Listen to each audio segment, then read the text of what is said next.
When my daughter leaned over and told her bridesmaid they'd put that old witch in a nursing home and take that beach house, I felt my heart shatter into 1,000 jagged pieces. 2 days later, I was sitting in my lawyer's office signing the papers to sell that very beach house. That's when I realized life isn't just a soap opera. It's a battlefield where the people you love most become your worst enemies. If you're watching this, subscribe right now and comment if you've ever been betrayed by family.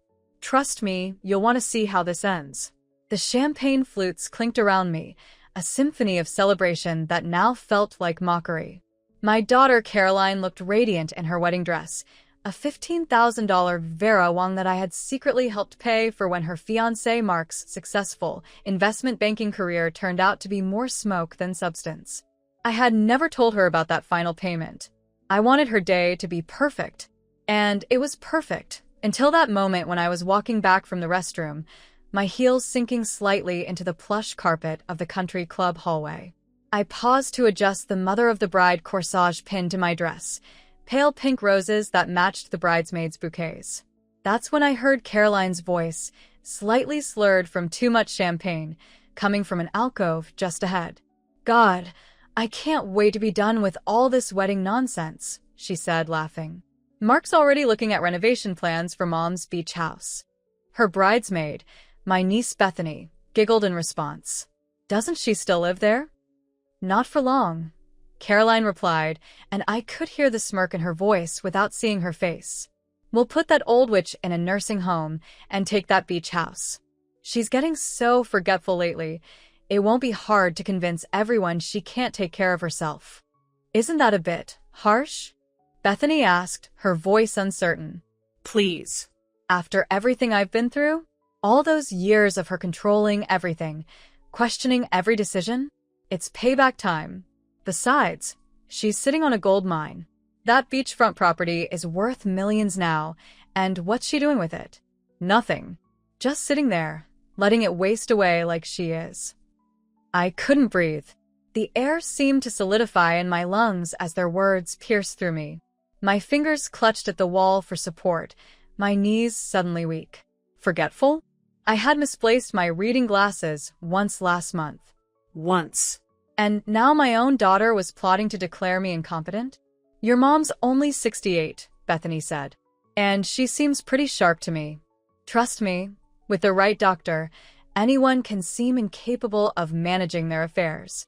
Mark's golf buddy is a geriatric specialist. He's already given us some paperwork to start the process." I pressed my hand against my mouth to stop the gasp that threatened to escape. My daughter, my beautiful Caroline, had been planning this. Planning to take away my home, my independence, my dignity. And on her wedding day, no less. The day I had spent $35,000 of my savings to help make perfect for her. Somehow, I managed to pull myself together. I straightened my back, smoothed my dress, and walked past the alcove as if I hadn't heard a thing. Caroline's eyes widened slightly when she saw me, but her smile never faltered. Was there a flicker of guilt there? I couldn't tell. 28 years of raising her, and suddenly, she was a stranger to me. Mom. "There you are," she exclaimed, reaching for my hand. "Mark's parents want to take a family photo." I smiled back, amazed at how easily the muscles in my face obeyed when inside I was crumbling. "Of course, sweetheart. Whatever you want." The rest of the reception passed in a blur. I danced with Caroline's father, my ex-husband Richard, who had flown in from his new life in Arizona with his 20 years younger wife. I gave a toast that made everyone cry with its heartfelt emotion. I hugged Mark's parents and promised to have them over to the beach house soon for dinner. All the while, Caroline's words echoed in my head, "Put that old witch in a nursing home." I drove home alone that night, the coastal highway empty and dark. The beach house, my beach house, sat perched on the cliffs overlooking the Pacific, just as it had for the past 40 years. My husband Charles and I had bought it when it was nothing but a rundown cottage, slowly renovating it room by room as our family grew. After Charles died of a heart attack 12 years ago, it had become my sanctuary, my last connection to the life we'd built together. And now Caroline wanted to take it from me, to lock me away and steal my home. I didn't sleep that night. Instead, I went through every drawer, every file cabinet, collecting all the important documents: the deed to the house, bank statements, Charles's life insurance policy, our wills. By dawn, I had a clear picture of my financial situation. Charles had left everything to me, including his substantial life insurance policy. The beach house was fully paid off and, thanks to the booming real estate market, worth nearly $4 million now. All of it was in my name. All of it was mine to control. At 8 a.m. sharp, I called my lawyer, Franklin Pierce, who had handled Charles's estate and had been a friend for over 30 years. "Patricia, is everything all right?" Franklin asked, his voice concerned.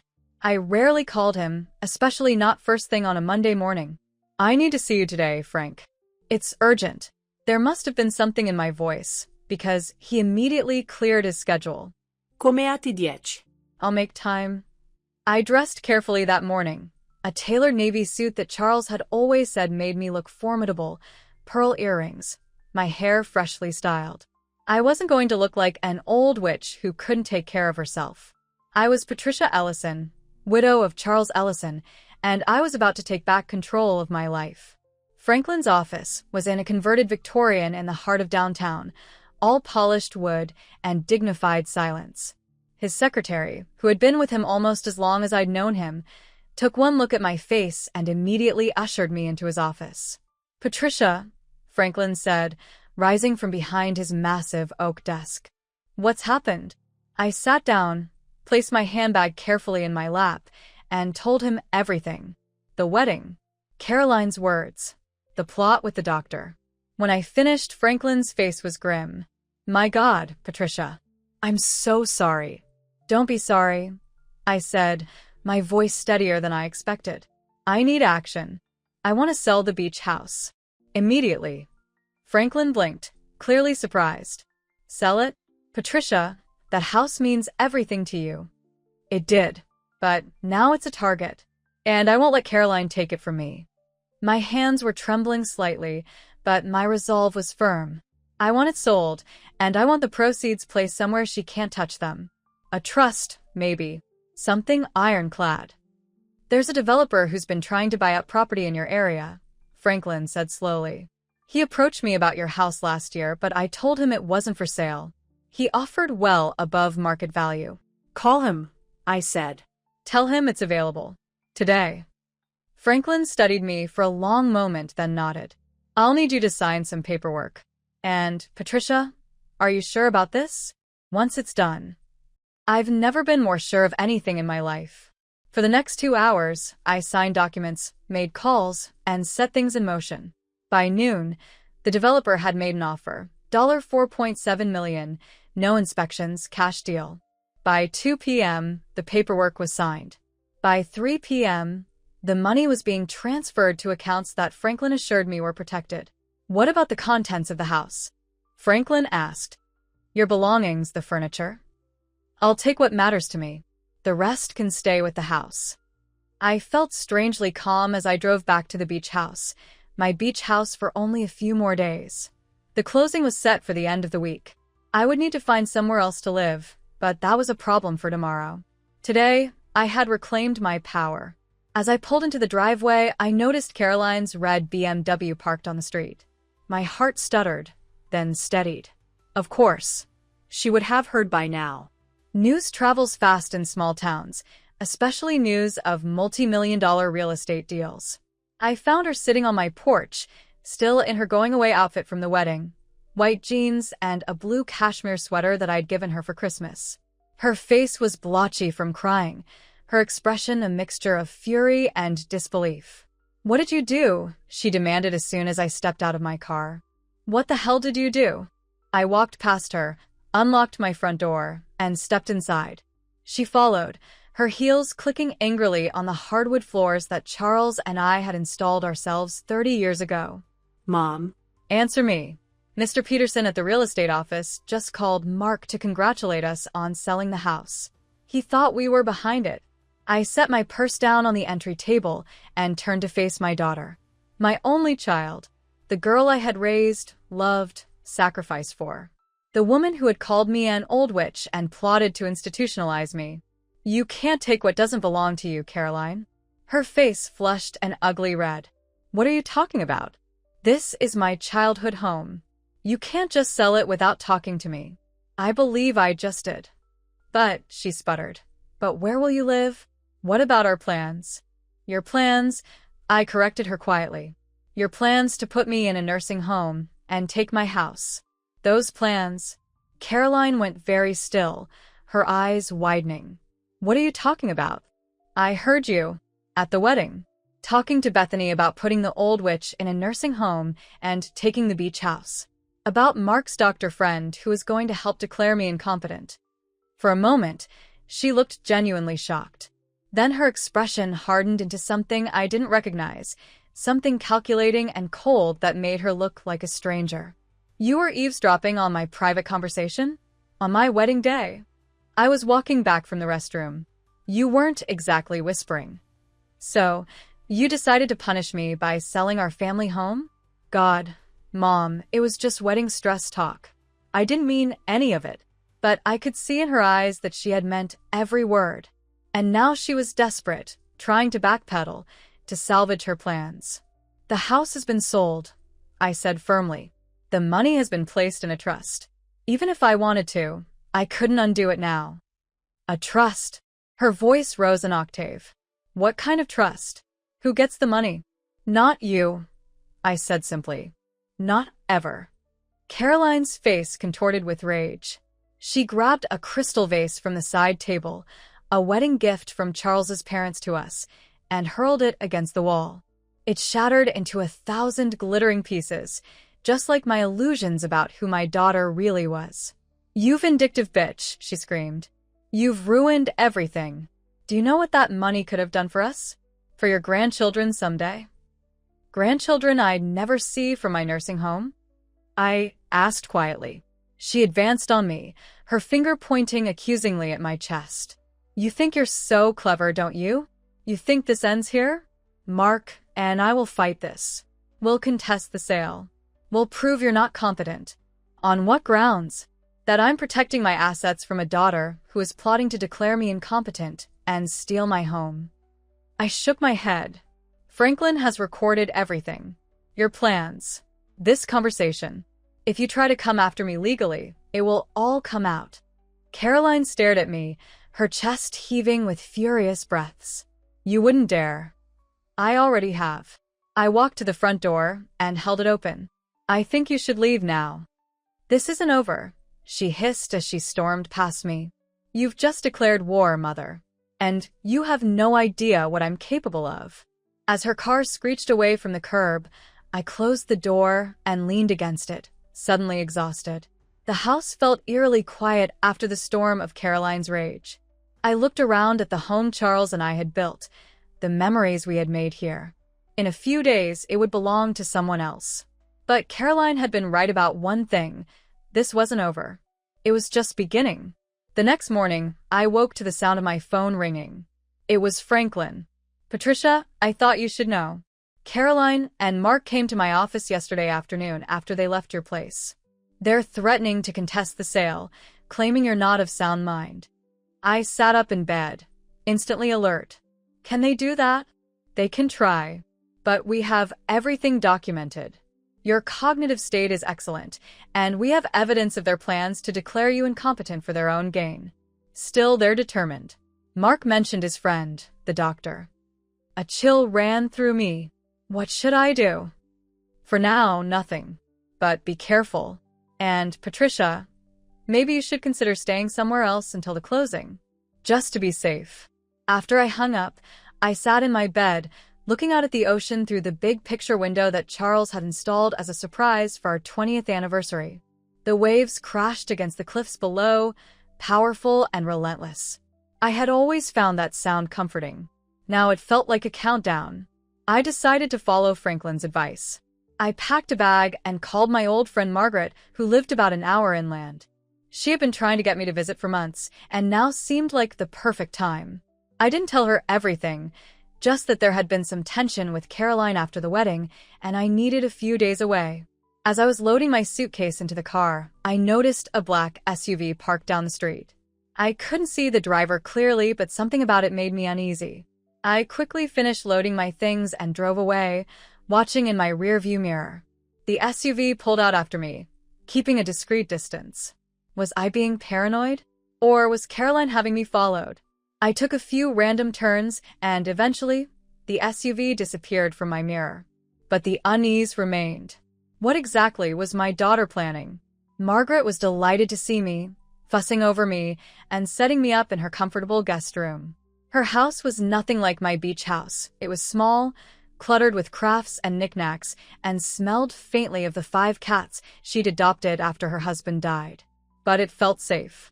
"Patricia, you look exhausted," Margaret said as she handed me a cup of tea. "Is everything all right? The wedding went well, didn't it?" "The wedding was beautiful," I said, which wasn't a lie. "But there's been some family tension since then." Margaret nodded sympathetically. Weddings can do that. All those emotions running high. If only she knew. I stayed with Margaret for 3 days, venturing out only to accompany her to her pottery class and to the grocery store. No black SUVs appeared, and I began to think I had imagined the whole thing. Franklin called daily with updates. The sale was proceeding smoothly, despite Mark and Caroline's threats. The closing was set for Friday.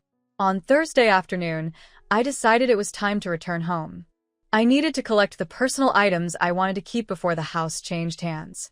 I thanked Margaret for her hospitality and promised to call her once I was settled in my new place, wherever that might be.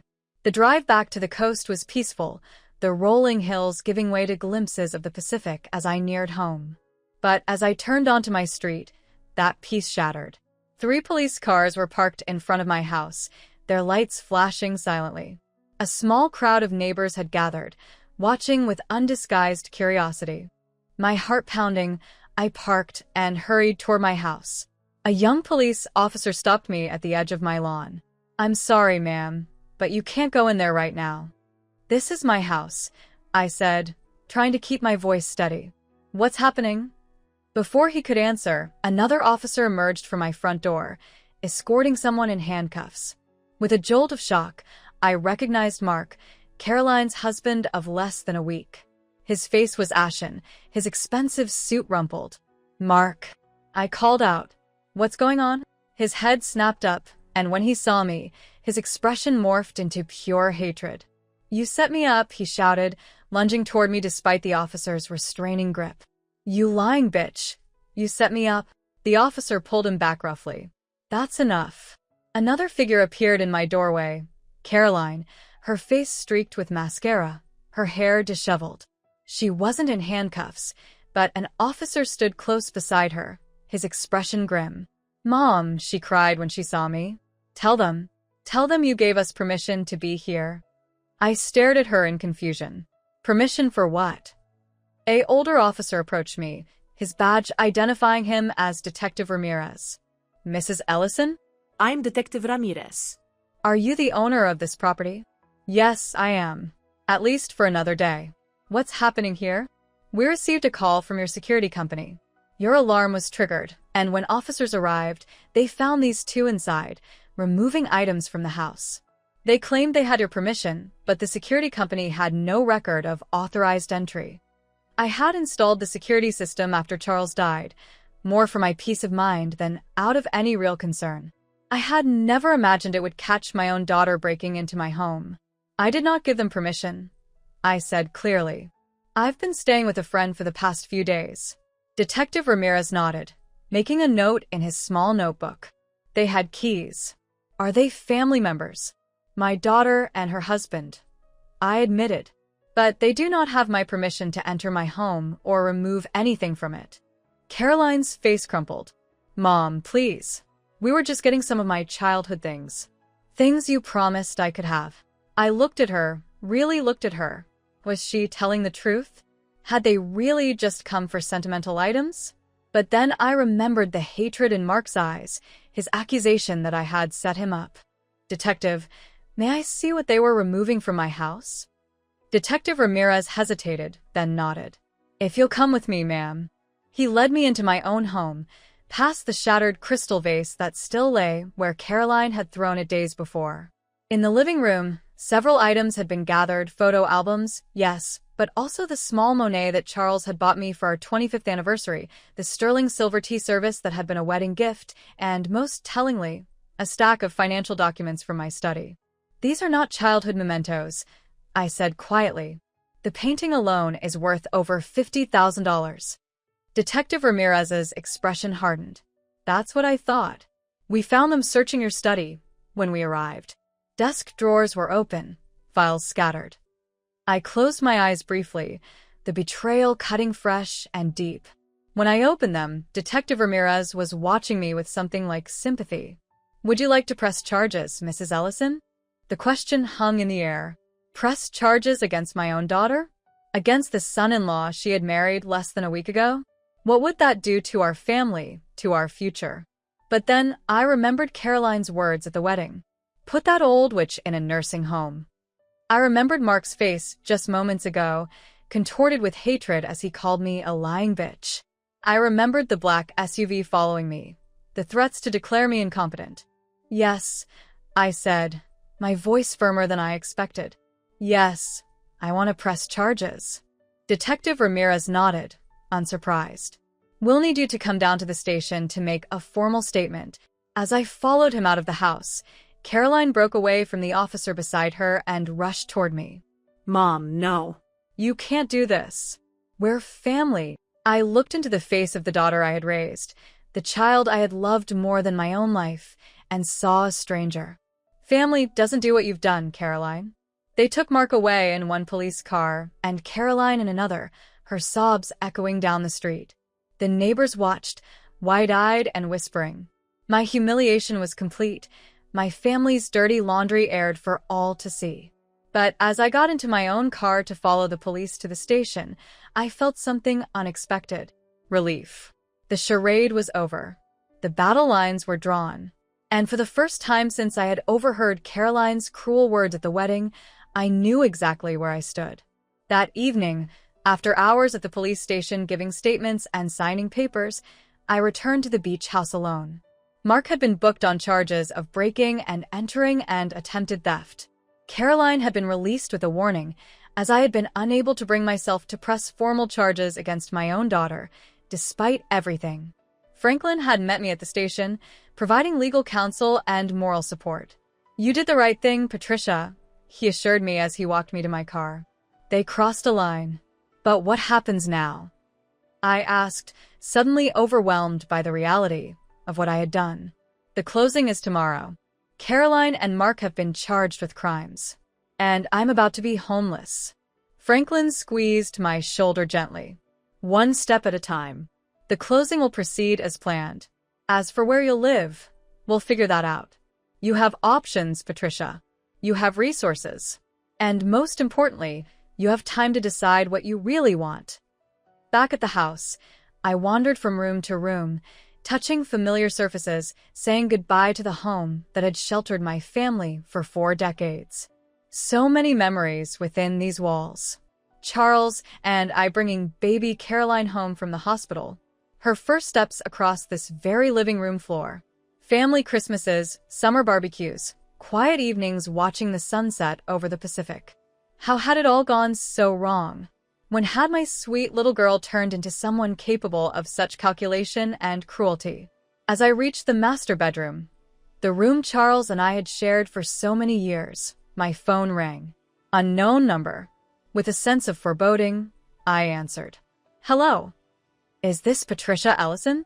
A man's voice, unfamiliar. Yes. Who is this? Dr. Lawrence Keating. I'm a colleague of Mark Foster's. I believe you're familiar with my name. My blood ran cold. This was the doctor Caroline had mentioned, the one who was supposed to help declare me incompetent. What do you want? I asked, my voice remarkably steady. I think we should meet, Mrs. Ellison.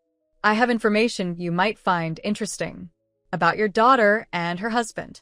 About their plans for you. If you're involved in their scheme to declare me incompetent, you should know that I have evidence of their conspiracy. Evidence I won't hesitate to take to the medical board. There was a pause, then a soft laugh. Mrs. Ellison, I think you misunderstand my position. I'm not calling as their accomplice. I'm calling as someone who has become concerned about their intentions, not just toward you, but toward others. Others who didn't have your resources or your awareness. A chill ran down my spine. What are you saying? Not over the phone. Meet me tomorrow. After your closing. The coffee shop on Harbor Street, 2 p.m. How do you know about my closing? I know many things, Mrs. Ellison. Things that would shock you. Things that would make today's events pale in comparison. His voice lowered.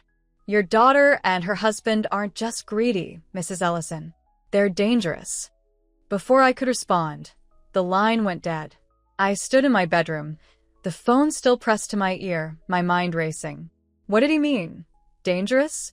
What could Caroline and Mark have done that was worse than plotting to institutionalize me and steal my home? I slept poorly that night. Dreams of Caroline as a child morphing into nightmares of her as an adult, her face twisted with rage as she locked me away. I woke before dawn, exhausted but too anxious to go back to sleep. The closing was scheduled for 10 a.m. at Franklin's office.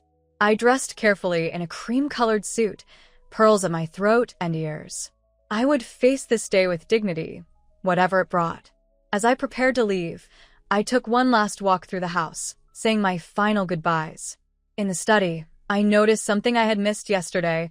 My desk drawer was slightly ajar, and the small box where I kept Charles's signet ring was empty. The ring was gone. Anger flared hot and sudden. That ring had been Charles's most treasured possession, passed down through generations of his family. He had worn it every day of our marriage, removing it only on his deathbed to press it into my hand. Keep it safe, he had whispered, until our grandson is old enough to wear it. Caroline and Mark must have taken it yesterday before the police arrived. One final theft, one final betrayal. I called Detective Ramirez immediately, adding the theft to the report. Then I drove to Franklin's office, my grief and anger hardening into resolve. Whatever Caroline and Mark had planned, whatever this Dr. Keating wanted to tell me, I would face it head-on. I was done being a victim. The closing went smoothly, the developer's lawyer handling most of the details while I signed where indicated. By 11:30 a.m., it was done. The beach house was no longer mine. I was $4.7 million richer, but somehow I felt poorer than I had ever been. What will you do now? Franklin asked as he walked me to my car. I'm not sure, I admitted. Find a place to stay tonight, for starters. And then, I hesitated, then told him about Dr. Keating's call. Franklin frowned. Patricia, this sounds suspicious. Why would this doctor suddenly turn on Caroline and Mark? What's his angle? I don't know, but I need to find out what he knows. Then I'm coming with you, Franklin said firmly. No arguments. This whole situation feels off, and I'm not letting you walk into a potential trap alone. I wanted to protest, but found myself nodding gratefully instead. Franklin had been a rock through this entire ordeal, and his steady presence was a comfort I hadn't realized I needed so desperately. We agreed to meet at the coffee shop at 1:45 p.m. In the meantime, I would check into a hotel and try to rest. But as I pulled away from Franklin's office, my phone rang again. Caroline. For a moment, I considered ignoring it. But something, maternal instinct, perhaps, or simple curiosity, made me answer. What is it, Caroline? Mom. Her voice was different, broken, frightened. Mom, please help me. Mark's gone crazy. He says it's all my fault the plan failed. He hit me, Mom. I've never seen him like this. Despite everything, my heart lurched with concern. Where are you? Are you safe? I'm at Bethany's. But Mom, there's more. So much more you don't know. About Mark, about Dr. Keating, about what they've done before. My conversation with Dr. Keating flashed through my mind. What do you mean, what they've done before? I can't tell you over the phone. Please, Mom. I know I don't deserve it, but I need your help. Can you come to Bethany's? Please. I hesitated, torn between suspicion and maternal concern. Was this another trap? Or was my daughter truly in danger? Caroline, Mom, please, she sobbed. I'm scared. Really scared. Mark said if I told anyone what I know, he'd kill me. And I believe him. The raw fear in her voice decided me. I'll be there in 20 minutes. As I turned my car toward Bethany's apartment, I wondered if I was making a terrible mistake. But Caroline was still my daughter, and if she was truly in danger, I couldn't turn my back on her, no matter what she had done to me. Little did I know that my decision to go to Bethany's would set in motion a chain of events that would change everything. The beach house was just the beginning. The real battle for truth, for justice, and perhaps even for survival was about to begin. That evening, as I walked past the now empty beach house one last time, I saw a message spray-painted across the side wall in jagged red letters. "You'll pay for this." I stood in silence, the ocean crashing behind me. Caroline had screamed once. Now, it seemed she was declaring war. But what she didn't know, what she couldn't know, was that I was no longer the mother she could manipulate. I was a woman with nothing left to lose. And that made me more dangerous than she could possibly imagine. The red spray paint dripped down the pristine white siding of my former beach house like blood. "You'll pay for this." I felt a chill that had nothing to do with the ocean breeze. Taking out my phone, I snapped several pictures of the vandalism before calling Detective Ramirez. "Mrs. Ellison, are you all right?" he asked when he answered. "Someone's vandalized the beach house," I told him, my voice surprisingly steady. Threatening message on the wall. "I'm fairly certain I know who's responsible. Don't approach the property. I'll send a patrol car right away." As I waited for the police, I called the developer who had purchased the house to inform him of the situation. He was understandably upset, but assured me it wouldn't affect our deal. The closing was complete. The property was legally his now, vandalism and all. My mind kept returning to my meeting with Caroline at Bethany's apartment earlier that day. When I'd arrived, Caroline had been alone, her face sporting a bruise on her left cheek that looked alarmingly real. "Mark did this?" I'd asked, mother's instinct momentarily overriding my suspicion. Caroline had nodded, tears spilling down her cheeks. "It's been happening for months, Mom. At first, it was just controlling behavior, checking my phone, telling me what to wear. Then, after we got engaged, he started with the pushing, the grabbing. This was the first time he actually hit me." I'd sat beside her on Bethany's floral sofa, keeping a careful distance. "Why didn't you tell me? Why go through with the wedding?" "He threatened to ruin Dad financially if I left him. He has dirt on Dad's business dealings. And then he came up with this plan about your house. He said if I helped him get your property, he'd destroy the evidence against Dad." It was a compelling story. Almost too compelling. "And Dr. Keating?" I'd asked. "How does he fit into all this?" Caroline's expression had shifted then, fear replacing the sorrow. "Dr. Keating isn't just Mark's golf buddy. He's done this before. Declared elderly people incompetent, helped their families institutionalize them, and take their assets. Mom, I think he's killed people." Killed. Idekua, incredulous. Elderly patients who fought back or threatened to expose him. Heart attacks, strokes. Natural causes that aren't questioned when they happen to older people. Mark let it slip once when he was drunk. He said Keating had taken care of problems before. My blood had run cold. Could this possibly be true? Or was it another manipulation? A desperate attempt by Caroline to shift blame and regain my trust? "Why are you telling me this now, Caroline?" "Because I'm afraid he'll do the same to you," she'd whispered. "And because no matter what I've done, you're still my mother. I don't want you hurt." She'd reached for my hand then, her fingers trembling. "Mom, I need your help. I want to go to the police, tell them everything. But I need proof. Mark keeps files, records of his dealings with Keating, evidence of previous victims. They're in a safe in our apartment. If I could get those files." "And you want me to help you do that? After everything that's happened?" "You're the only one I can trust," she'd said, her eyes pleading. "Mark won't suspect you. He thinks you're clueless, just a helpless old woman." The irony wasn't lost on me. My daughter, who had called me an old witch and plotted to declare me incompetent, was now asking for my help because her husband underestimated me for the same reasons. "I need time to think," I'd told her, rising to leave. "This is a lot to process, Caroline." "We don't have time, Mom," she'd cried, grabbing my arm. Keating is meeting you today. He's dangerous. Whatever he tells you, don't trust him. He's trying to set you up. I'd pulled my arm away gently. How do you know about my meeting with Keating? She'd hesitated, just for a second. Mark told me. He said Keating called you, that he's planning something. It hadn't made sense. If Mark and Keating were co-conspirators, why would Mark tell Caroline about Keating reaching out to me? Unless, I'll call you later. I'd promised, my mind racing. Stay with Bethany.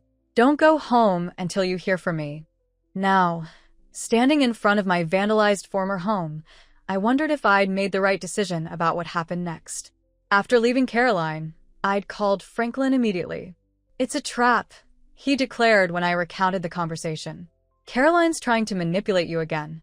This story about Mark being abusive, about Keating being some kind of serial killer, it's too convenient. But what if it's true? I'd countered. What if Keating really has hurt people? Then we go to the police with what we know, which isn't much. We don't break into Mark and Caroline's apartment looking for evidence. That's not just dangerous, Patricia, it's illegal. Franklin had been right, of course. But something about Caroline's fear had seemed genuine. And the bruise on her face. Change of plans, I told Franklin. Let's keep our appointment with Keating. If he really is dangerous, I want to know what he's up to. But I'm not going anywhere near Mark and Caroline's apartment. Franklin had agreed, relieved. We'd met at the coffee shop on Harbor Street as planned, arriving early to secure a table at the back where we could see everyone who entered. Dr. Lawrence Keating had arrived precisely at 2 p.m. He wasn't what I'd expected. Rather than the slick, sinister figure I'd imagined, he was a mild-looking man in his 50s with thinning hair and wire-rimmed glasses. He'd spotted me immediately, his expression changing to surprise when he noticed Franklin beside me. Mrs. Ellison, he'd said as he approached our table. I had hoped to speak with you privately. Whatever you have to say to me, you can say in front of my attorney, I'd replied firmly. Keating had hesitated, then shrugged. Very well. He'd taken the seat across from us, ordered a black coffee, and waited until the waitress was out of earshot before speaking again. I understand you've recently sold your beach house, and that your daughter and son-in-law were arrested for breaking into it yesterday. You seem very well informed, Dr. Keating. Information is valuable in my line of work. His voice had been smooth, professional. Speaking of which, I believe you were told that I was helping Mark Foster in a scheme to have you declared incompetent. Are you denying it? Franklin had interjected. Keating had smiled thinly. On the contrary, Mark did approach me with such a proposal. He claimed his mother-in-law was showing signs of dementia and was no longer capable of managing her affairs. He offered a substantial consultation fee for my professional opinion supporting this claim. My hands had clenched into fists under the table. And you agreed? I met with him twice. Long enough to determine that his concern for your welfare was non-existent, and that this was nothing more than a money grab. Keating had sipped his coffee. I've seen this before, Mrs. Ellison. Family members eager to access an elderly relative's assets. It's unfortunately common in my field. So you refuse to help him, Franklin had said, skepticism evident in his tone. I did, but I also became curious. Mark Foster struck me as a man with secrets, so I did some digging. Keating had reached into his jacket and withdrawn a thin manila envelope, placing it on the table between us. What I found was disturbing enough that I felt compelled to contact you. I hadn't touched the envelope. What is this? Evidence that your son-in-law has attempted this scheme before, with his previous fiancée's grandmother, a woman named Eleanor Hamilton. The name had meant nothing to me. Previous fiancé? Surely you knew Mark was engaged before? To a woman named Jennifer Hamilton? They were together for 3 years before the engagement was abruptly broken off last year. I had known nothing about this. Caroline had met Mark only 10 months ago, a whirlwind romance that had culminated in a hasty engagement and even hastier wedding. She had never mentioned a previous fiancé. What happened to Eleanor Hamilton? Franklin had asked, voicing the question I was afraid to. Keating's expression had darkened. She died. Heart attack. 6 weeks after Mark began suggesting she was becoming forgetful and confused. A chill had run down my spine. Are you suggesting Mark had something to do with her death? I'm not suggesting anything, Mrs. Ellison. I'm merely providing information I thought you should have. Keating had pushed the envelope closer to me. There's more. Mark Foster isn't even his real name. He was born Marcus Finch. He has a history of fraud, though he's never been convicted. He's very careful, very clever. I had finally reached for the envelope, but Franklin's hand had covered mine, stopping me. Why are you really here, Dr. Keating? He'd asked bluntly. What's your angle in all this? Keating had smiled again, that thin, humorless smile. Let's just say I have a professional interest in preventing elder abuse, and in seeing people like Mark Foster face consequences for their actions. That doesn't answer my question. It's the only answer you're getting, Mr. Pierce. Keating had stood then, leaving his coffee half-finished. Mrs. Ellison, I recommend you take that information to Detective Ramirez. I believe he's already looking into your son-in-law's background after yesterday's incident. And with that, he'd left, walking out of the coffee shop with unhurried steps, leaving the manila envelope on the table between Franklin and me. What do you think? I'd asked Franklin once Keating was gone. I think we're being played. Franklin had picked up the envelope gingerly, as if it might contain something dangerous. But the question is, by whom? Caroline tells you Keating is a killer. Keating suggests Mark is a con man with a possible murder in his past. Someone is lying, Patricia. Maybe everyone is. He'd been right. The question was, who could I trust? My own daughter, who had called me an old witch and plotted against me. A doctor I'd never met before today, who had admittedly been involved in Mark's scheme, however briefly, or neither of them. We'd opened the envelope together, there in the coffee shop. Inside were photocopies of newspaper clippings about Eleanor Hamilton's death, a death certificate listing myocardial infarction as the cause, and a photograph of Mark, undeniably Mark, though with darker hair and a beard, standing beside a pretty young woman who was not my daughter. Jennifer Hamilton, I presume, Franklin had murmured. There had also been a typed note with an address in Oak Ridge, a small town about 40 miles inland, and a phone number with the name Jennifer Hamilton beside it. We should take this to Detective Ramirez, I decided. Let the police sort it out. But when we'd called the detective's office, we'd been told he was out on a case and wouldn't return until tomorrow. Unwilling to leave the information with anyone else, we'd agreed to visit the station first thing in the morning. I'd checked into a hotel afterward, a modest place near the town center. Franklin had offered to let me stay at his house, but I'd declined. I needed space to think, to process everything that had happened. And now, as I stood before my vandalized former home watching a police officer photograph the threatening message, I wondered what other surprises awaited me in this nightmare my life had become. Mrs. Ellison? The officer approached me, notepad in hand. Do you have any idea who might have done this? My daughter's husband, I said without hesitation. Mark Foster. We've had difficulties recently. The officer made a note. The detective mentioned your case. We'll check if Mr. Foster has an alibi for this evening. Thank you, officer. As he returned to his patrol car to file the report, my phone rang. Unknown number again. With a sense of déjà vu, I answered. Hello. Patricia Ellison? A woman's voice. Unfamiliar. Yes? Who is this? My name is Jennifer Hamilton. Dr. Keating said you might call me. But I'm calling you first because I think you're in danger. My heart raced. Jennifer Hamilton? Mark Foster's ex-fiancée. Yes. Her voice was tight with tension. I understand you're his mother-in-law. That your daughter recently married him. That's right. Then you need to listen carefully. Mark Foster is not who he claims to be. And if you've crossed him in any way, your life is at risk. I glanced around, suddenly feeling exposed standing on the street. Maybe we should meet in person. No, Jennifer said quickly. No in-person meetings. Mark has associates, people who watch for him. We need to be careful.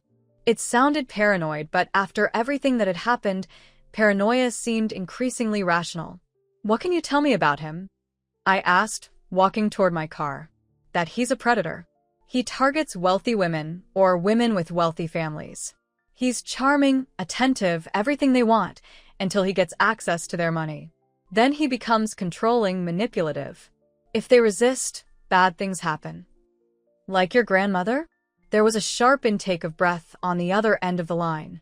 He told you about my grandmother? Dr. Keating did. Listen to me, Mrs. Ellison. My grandmother died because of Mark. I can't prove it, but I know it. She was perfectly healthy until she threatened to change her will to exclude me after I got engaged to Mark. She said he wasn't what he seemed, that she'd hired a private investigator. 2 weeks later, she was dead.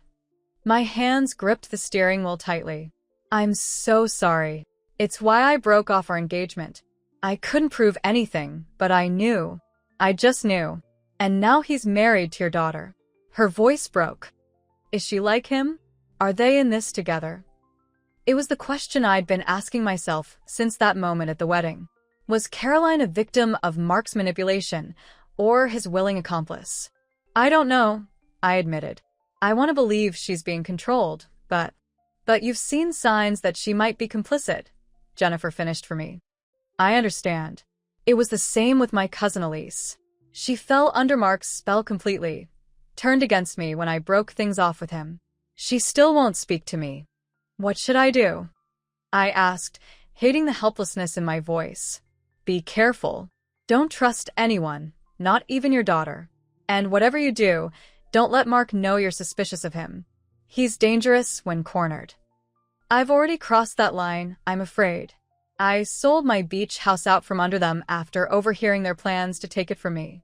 And Mark was arrested breaking into my home yesterday. God, Jennifer breathed. Then you're already on his list. You need to disappear, Mrs. Ellison. Just until I can get you the proof you need to put him away for good. What proof? What are you talking about? I've been gathering evidence against Mark for months. Bank records, witness statements, medical reports from my grandmother's final days. It's not enough for criminal charges yet, but it's getting there. I just need a little more time. It sounded too convenient, too perfectly aligned with what Caroline had told me earlier.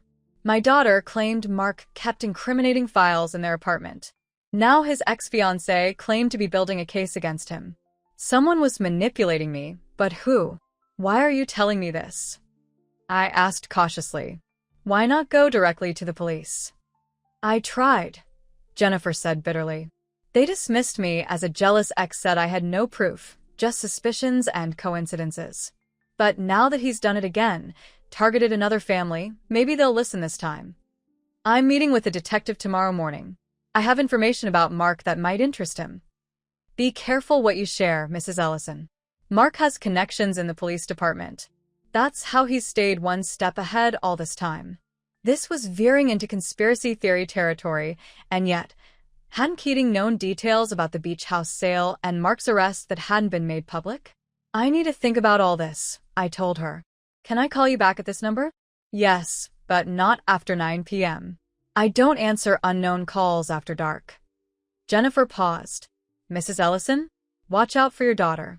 Either she's his victim, or she's his accomplice. Either way, she's dangerous to you right now. After we hung up, I sat in my car for a long time, watching the police finish their work at the beach house. My mind was spinning with conflicting narratives, each more disturbing than the last. If Jennifer and Keating were telling the truth, my daughter had married a dangerous con man with at least one suspicious death in his wake. If Caroline was telling the truth, Keating was the real threat, a doctor who helped eliminate elderly victims who threatened to expose him. And if neither was telling the truth, what was really happening? What game was being played, with me as an unwitting pawn? I started my car and drove back to the hotel, checking my rearview mirror frequently for any sign of being followed. At the hotel, I took extra precautions, requesting a room change from the one I'd checked into earlier, using the service elevator instead of the main one, and drawing the curtains tightly closed once I was inside. Paranoid? Perhaps. But as Jennifer had said, paranoia seemed increasingly rational. I called Franklin to update him on the vandalism and my conversation with Jennifer Hamilton. This is getting more complicated by the hour, he said, concern evident in his voice. "Patricia, maybe you should leave town for a few days. Stay with your sister in Phoenix until things settle down. And leave Caroline to deal with Mark alone, if he really is dangerous." "I can't do that, Frank. Your daughter plotted against you," he reminded me gently. "She called you an old witch and planned to institutionalize you. She's still my daughter." The words came automatically, the maternal instinct that had shaped my life for nearly 3 decades. "At least let me come stay with you at the hotel tonight. I don't like the idea of you being alone with all this going on." I agreed, more for his peace of mind than my own. Franklin arrived an hour later with an overnight bag and a thick file folder under his arm. "What's that?" I asked as he set it on the small desk in my hotel room. "I did some digging of my own this afternoon. Called in a few favors with friends in various professions." Franklin opened the folder, revealing printouts of news articles, financial records, and what appeared to be court documents. Mark Foster, or Marcus Finch as he was born, has quite a history. We spent the next 2 hours going through the information Franklin had gathered. Mark had changed his name legally 5 years ago, shortly after being named in a civil suit alleging investment fraud. The case had been settled out of court, the record sealed. Before that, he'd worked for 3 different financial firms in 5 years, each departure coinciding with client complaints that never quite resulted in formal charges. "He's slippery," Franklin observed. "Smart enough to stay just on the legal side of the line, or to make problems go away before they stick." "What about Keating? Did you find anything on him?" "Nothing suspicious. He's a respected geriatric physician with a practice in Westlake. No complaints with the medical board, no lawsuits, nothing that raises red flags." "And Jennifer Hamilton?" "That's where it gets interesting." Franklin pulled out a newspaper clipping featuring a photograph of an elderly woman with a stern expression. "Eleanor Hamilton, Jennifer's grandmother. She died last year, as Keating said. Heart attack, age 82. Nothing suspicious in the obituary. But I called a friend at the county clerk's office. Eleanor Hamilton changed her will 2 days before she died. Cut Jennifer out completely, left everything to a cat sanctuary." I blinked in surprise. "That contradicts what Jennifer told me. She said her grandmother died after threatening to cut her out of the will because of Mark." "Exactly. Someone is lying." Franklin rubbed his eyes tiredly. "The question is who and why?" The hotel room phone rang, startling us both. I answered cautiously. "Mrs. Ellison? This is the front desk. There's a Detective Ramirez here to see you. He says it's urgent." I exchanged a glance with Franklin. "Send him up." Detective Ramirez arrived moments later, his expression grave. "Mrs. Ellison, Mr. Pierce. Sorry to disturb you so late." "What's happened?" I asked, dread pooling in my stomach. "I'm afraid I have some disturbing news. Mark Foster was found dead an hour ago in his apartment. Gunshot wound to the chest. It appears to be homicide." The room seemed to spin around me. "Mark is dead? But who?" "That's why I'm here, Mrs. Ellison. Your daughter Caroline is missing, and the murder weapon was registered to you." My legs gave out, and I sank onto the edge of the bed. "That's impossible. I don't own a gun." "A .38 special was purchased in your name 3 weeks ago from Grissom's gun shop downtown. The owner identified your photograph. Someone must have impersonated me," I protested. "I've never set foot in a gun shop in my life." Detective Ramirez's expression was sympathetic but skeptical. "We'll need you to come down to the station to make a formal statement. And Mrs. Ellison, do you have any idea where your daughter might be?" I shook my head numbly. "The last time I saw her was at her cousin Bethany's apartment this afternoon. She said she was afraid of Mark, that he had hit her. We've already spoken with Bethany Parker. She claims she hasn't seen Caroline in days, certainly not today." Another lie.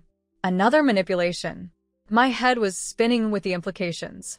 "I'll accompany Mrs. Ellison to the station," Franklin said firmly, his hand on my shoulder. "But I want it on record that she has been with me for most of the day, and she was certainly not involved in Mark Foster's death." Detective Ramirez nodded. "Noted.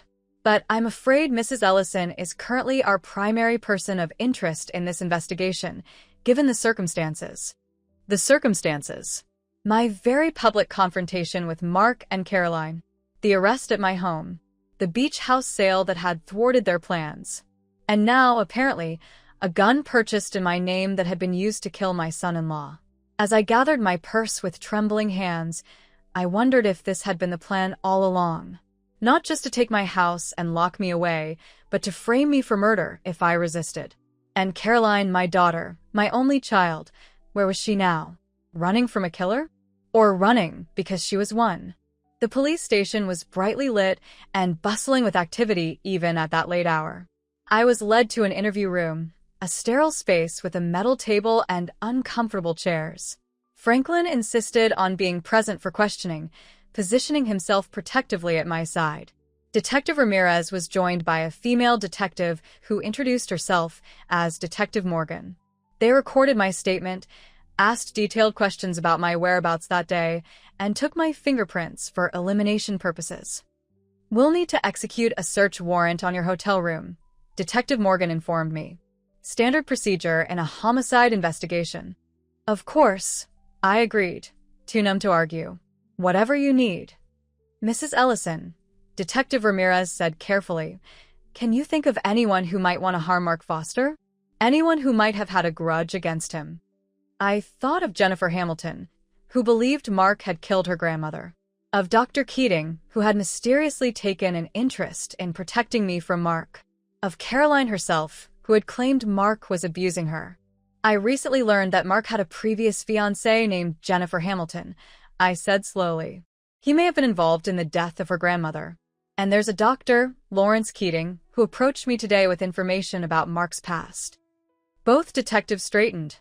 Their interest piqued. "What kind of information?" Detective Morgan asked. I recounted my meeting with Keating, the manila envelope with its troubling contents, and my subsequent phone call with Jennifer. Franklin produced the envelope, which he'd brought with him to the hotel. "And your daughter claimed Mark was abusing her?" Detective Ramirez clarified. "That she was afraid of him?" "Yes, but Bethany says Caroline wasn't at her apartment today, so I don't know what to believe anymore."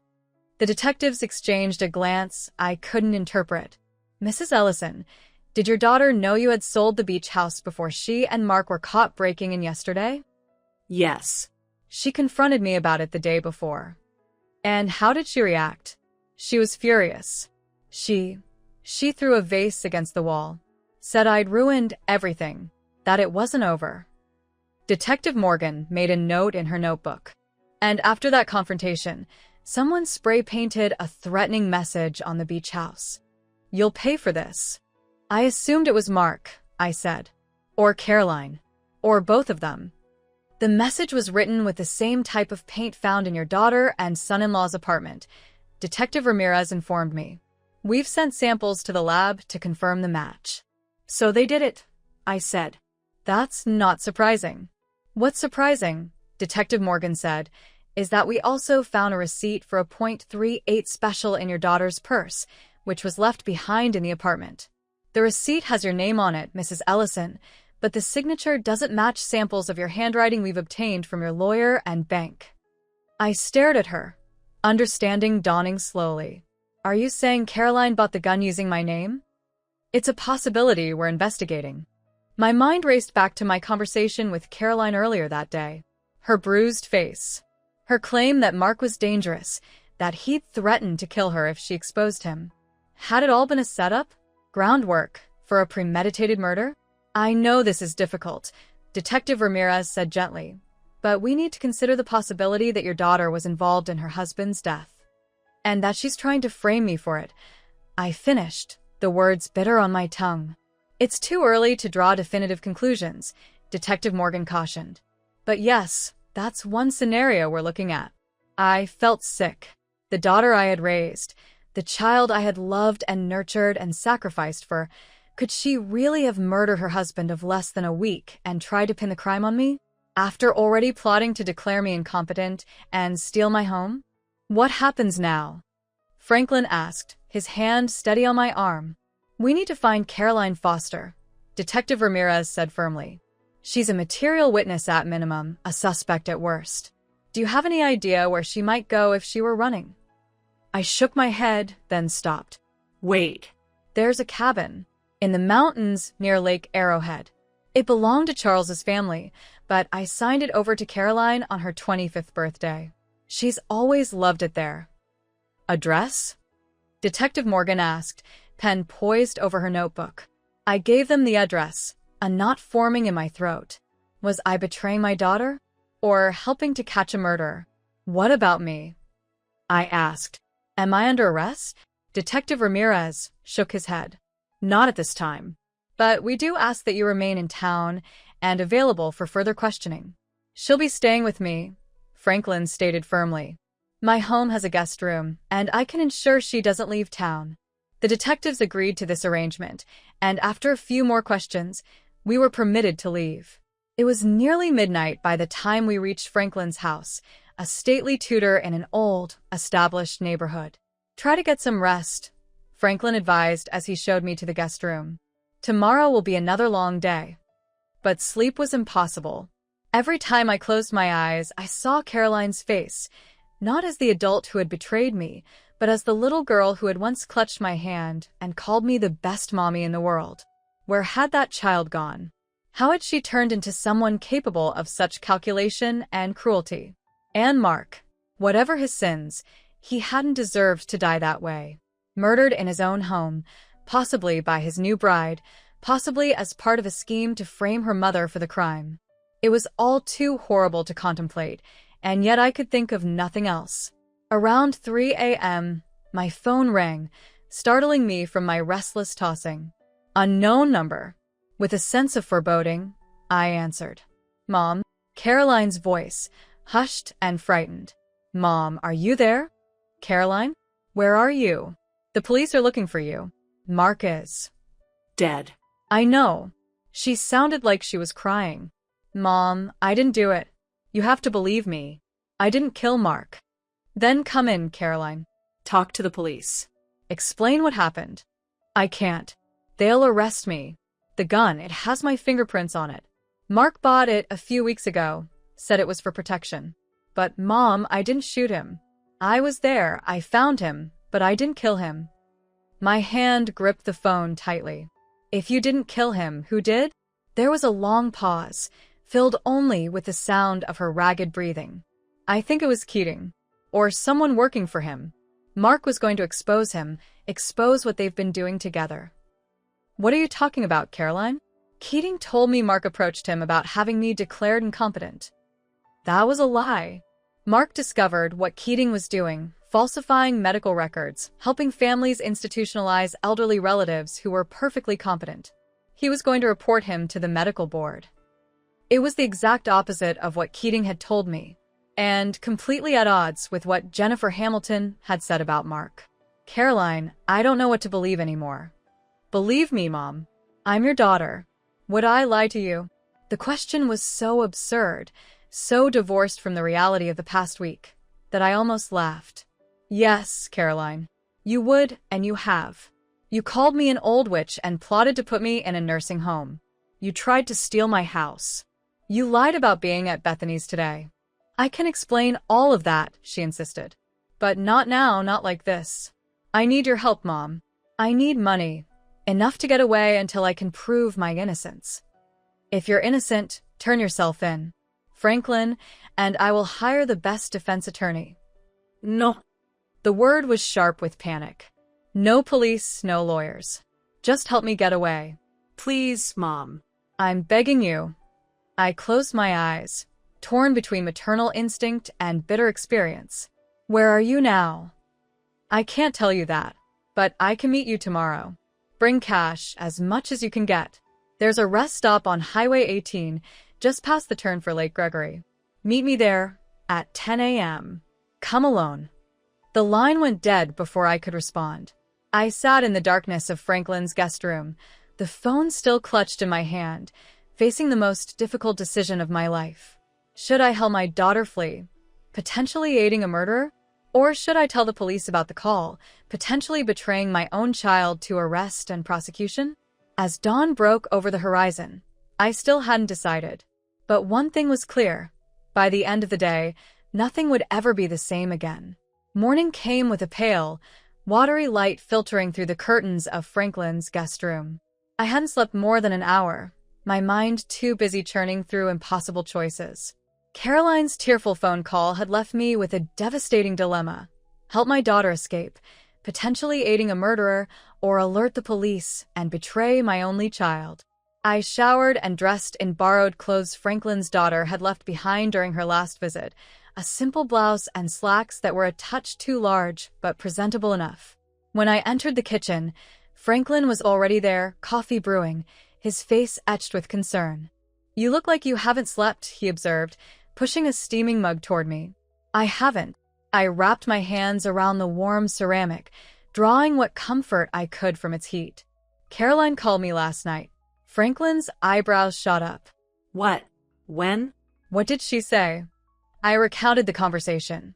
Her tearful denials, her accusations against Keating, her desperate plea for money, and her request to meet at the rest stop on Highway 18. "Patricia, you can't seriously be considering meeting her," Franklin said, his voice rising with alarm. "This has trap written all over it. She's my daughter, Frank.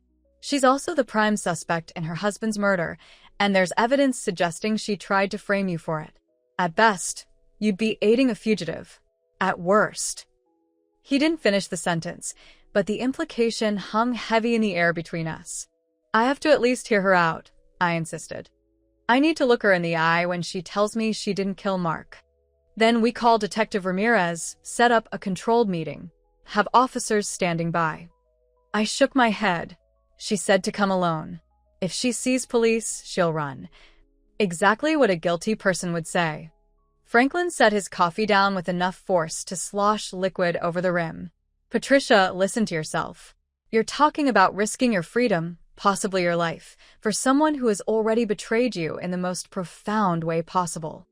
Deep down, I knew he was right. But 40 years of maternal instinct couldn't be dismissed so easily. "I'll compromise. I'll tell Detective Ramirez about the call, but I want to be the one to approach Caroline at the rest stop. No visible police presence." Franklin's shoulders sagged in relief. "That I can work with. I'll call Ramirez now."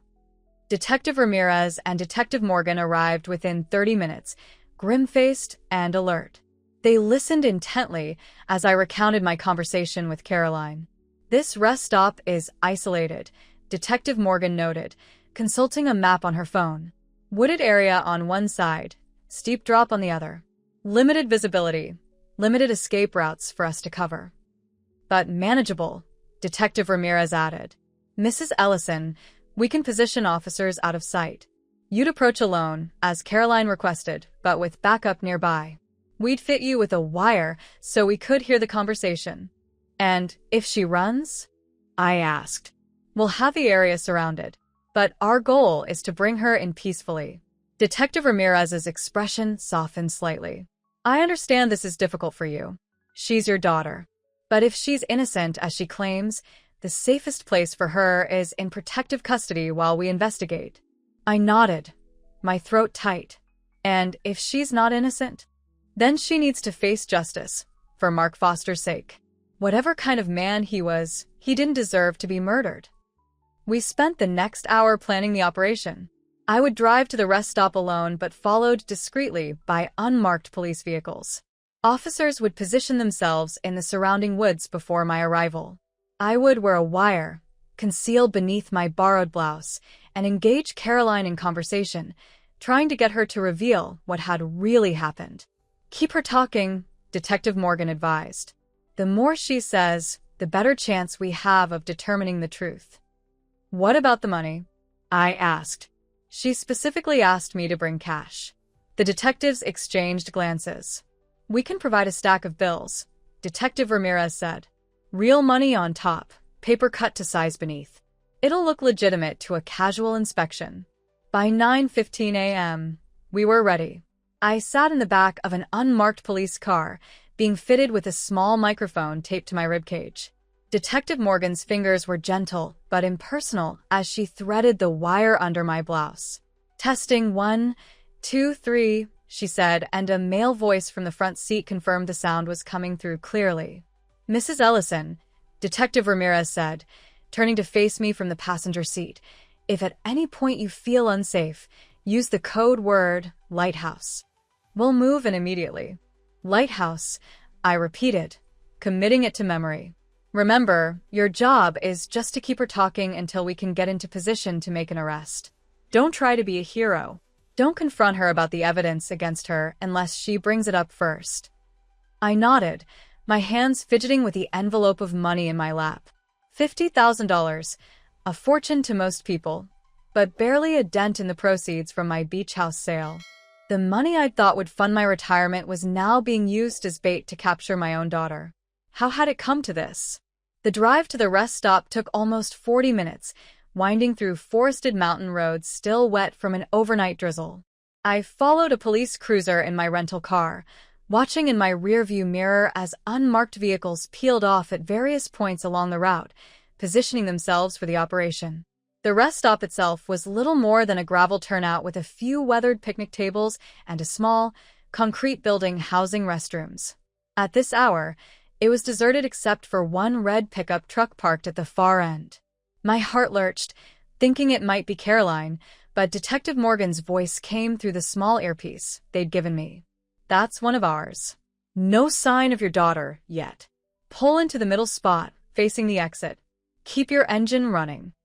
I did as instructed, my hands trembling slightly on the steering wheel. The clock on the dashboard read 9:52 a.m. I was early, but that was part of the plan. Allow the officers time to get into position before Caroline arrived. Minutes ticked by with excruciating slowness. 9:55, 9:58. 10 o'clock. Any sign of her?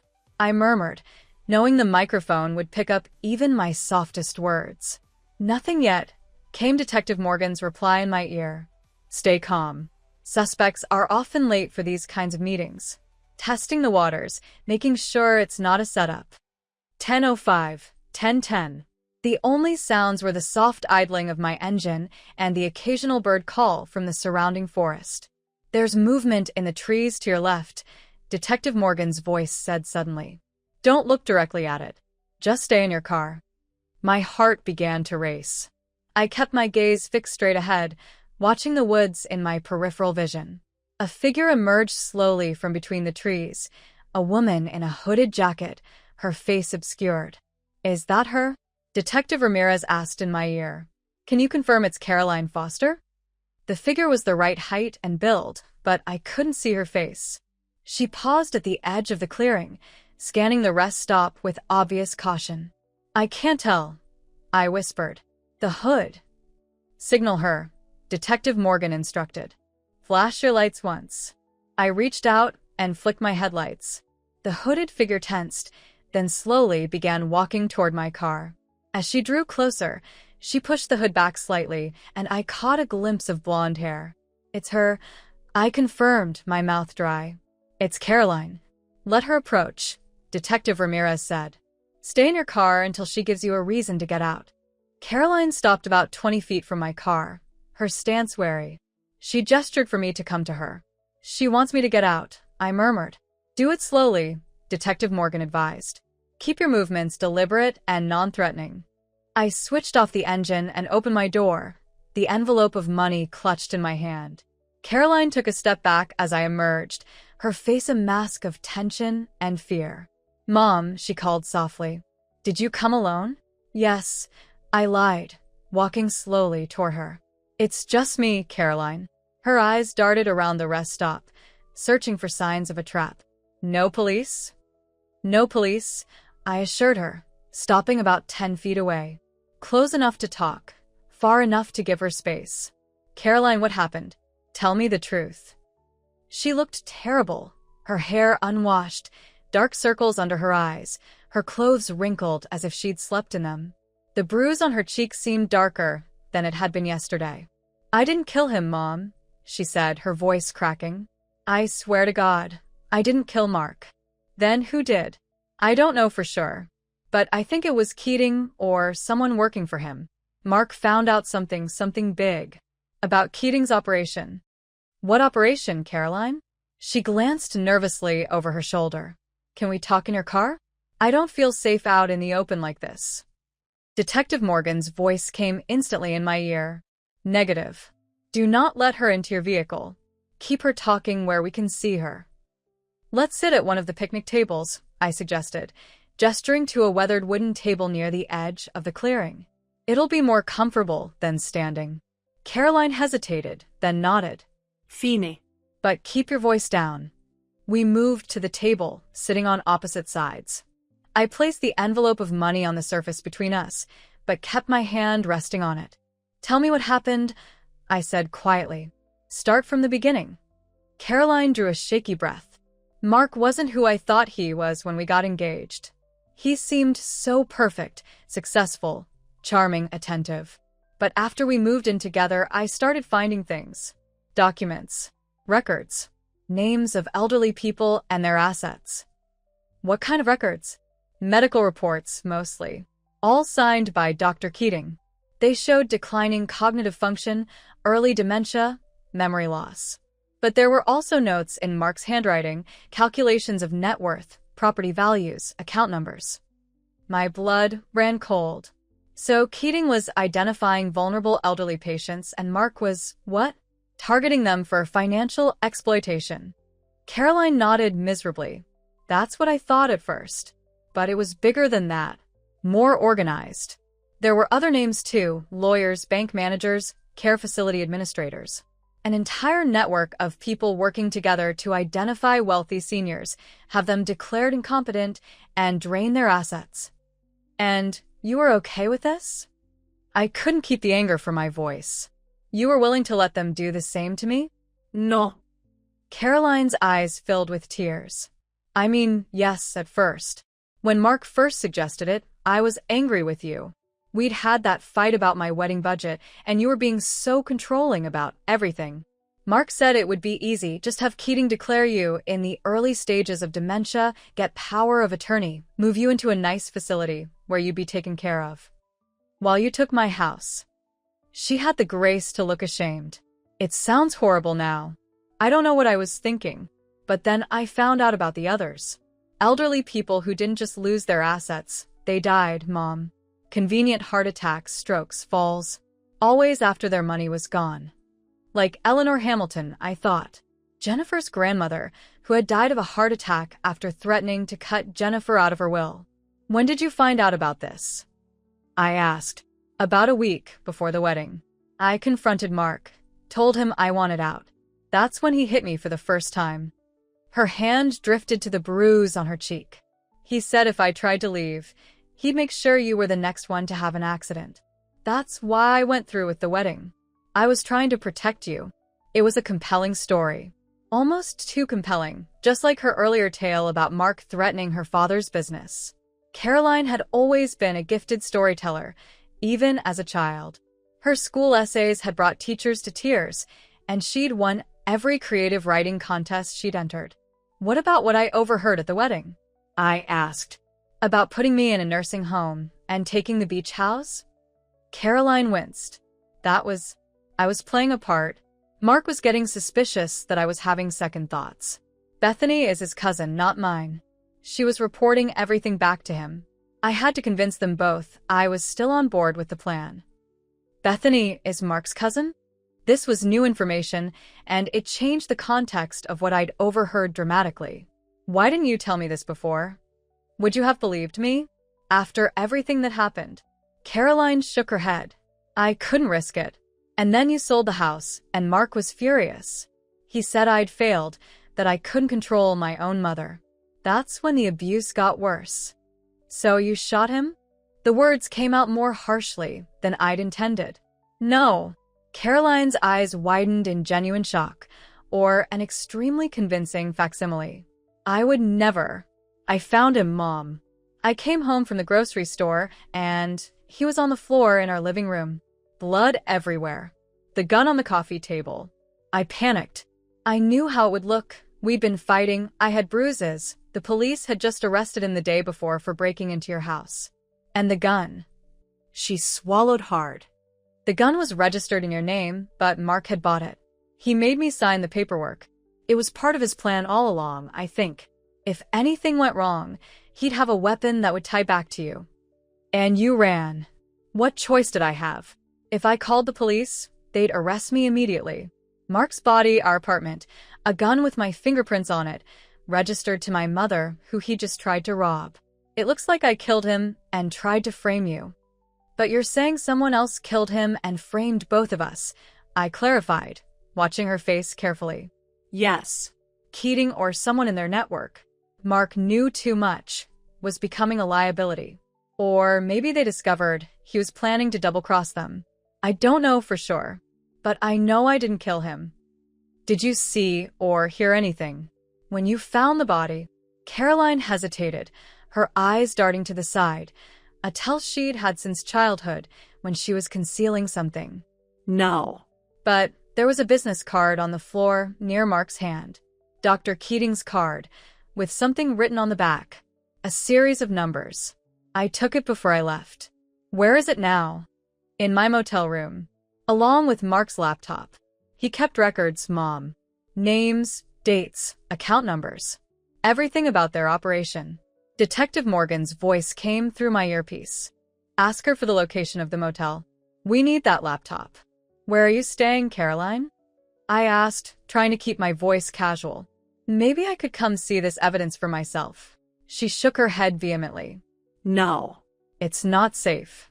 They're looking for me. That's why I need the money. To get far away from here, somewhere they can't find me. Who's they, exactly? Keating, his associates, the police. I don't know who's involved in this thing, how far it goes. Mark hinted once that they had people in law enforcement, in the DA's office. That's why they never got caught. It was a convenient explanation for why she couldn't go to the authorities, the suggestion that corruption reached into law enforcement itself. But was it true, or just another manipulation? Did you bring the money? Caroline asked, her eyes fixed on the envelope under my hand. Yes. $50,000, as much as I could get on short notice. Can I see it? I hesitated, then slid the envelope across the table. Caroline opened it, rifling through the bills on top, her expression relaxing slightly. Thank you, she whispered. I'll pay you back someday, I promise. Where will you go? Better if you don't know. For your own protection. She stood, tucking the envelope inside her jacket. I should go. Being in one place too long is dangerous. Wait, I said quickly, rising as well. What about the evidence? Mark's laptop, Keating's card. If what you're saying is true, we need to get that information to someone who can investigate. I'll mail copies to you when I'm safe, she promised. From somewhere they can't trace. At least tell me where you're staying now. Please, Caroline. I need to know you're safe. She hesitated, then relented slightly. The Pine View Motel, off Highway 138. Room 17. But Mom, don't go there. It's not safe. They could be watching it. Mrs. Ellison, we have the location, Detective Morgan said in my ear. We'll send a team immediately. Keep her talking a few more minutes. Caroline, wait. I called as she began to back away. There's something else you should know. I spoke with Jennifer Hamilton yesterday. Caroline froze. Who? Mark's ex-fiancée. The one whose grandmother died under suspicious circumstances. A flicker of something, recognition, fear, calculation, crossed Caroline's face. Mark never mentioned an ex-fiancée named Jennifer. She called me, warned me that Mark was dangerous. Said her grandmother died after threatening to cut Jennifer out of her will because of him. Caroline's expression hardened. She's lying. Mark would have told me if he'd been engaged before. We shared everything. Clearly not. You just told me you discovered he was involved in a criminal scheme targeting elderly people. Hardly the actions of a man with nothing to hide. That was different. That was business. Caroline's eyes narrowed. What else did this Jennifer person tell you? That Mark was a predator who targeted wealthy women. That he was using you to get to my money. That I should be careful of you, too, because you might be his accomplice rather than his victim. And you believed her? Some stranger. Over your own daughter? Caroline's voice rose with indignation. She's probably part of their network, Mom.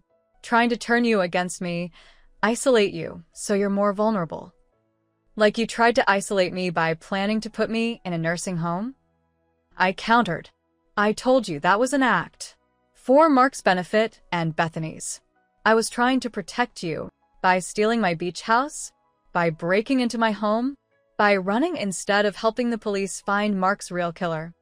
Caroline's face flushed with anger. You know what? Keep your money. I don't need it. I don't need you. She threw the envelope back onto the table. I thought you might actually believe me, actually help me. But you're just like everyone else. Quick to assume the worst about me. Caroline, wait. But she was already backing away, turning to flee toward the trees she'd emerged from earlier. She's running, I reported, though the officers watching could surely see for themselves. Should I go after her? Negative, Detective Ramirez responded sharply. Stay where you are. We're looking at 7 to 8 million total. And you're certain she's showing signs of cognitive decline? Lawrence Keating's voice, smooth and professional. She misplaces things constantly, gets confused about dates. Last month she forgot my birthday for the first time ever.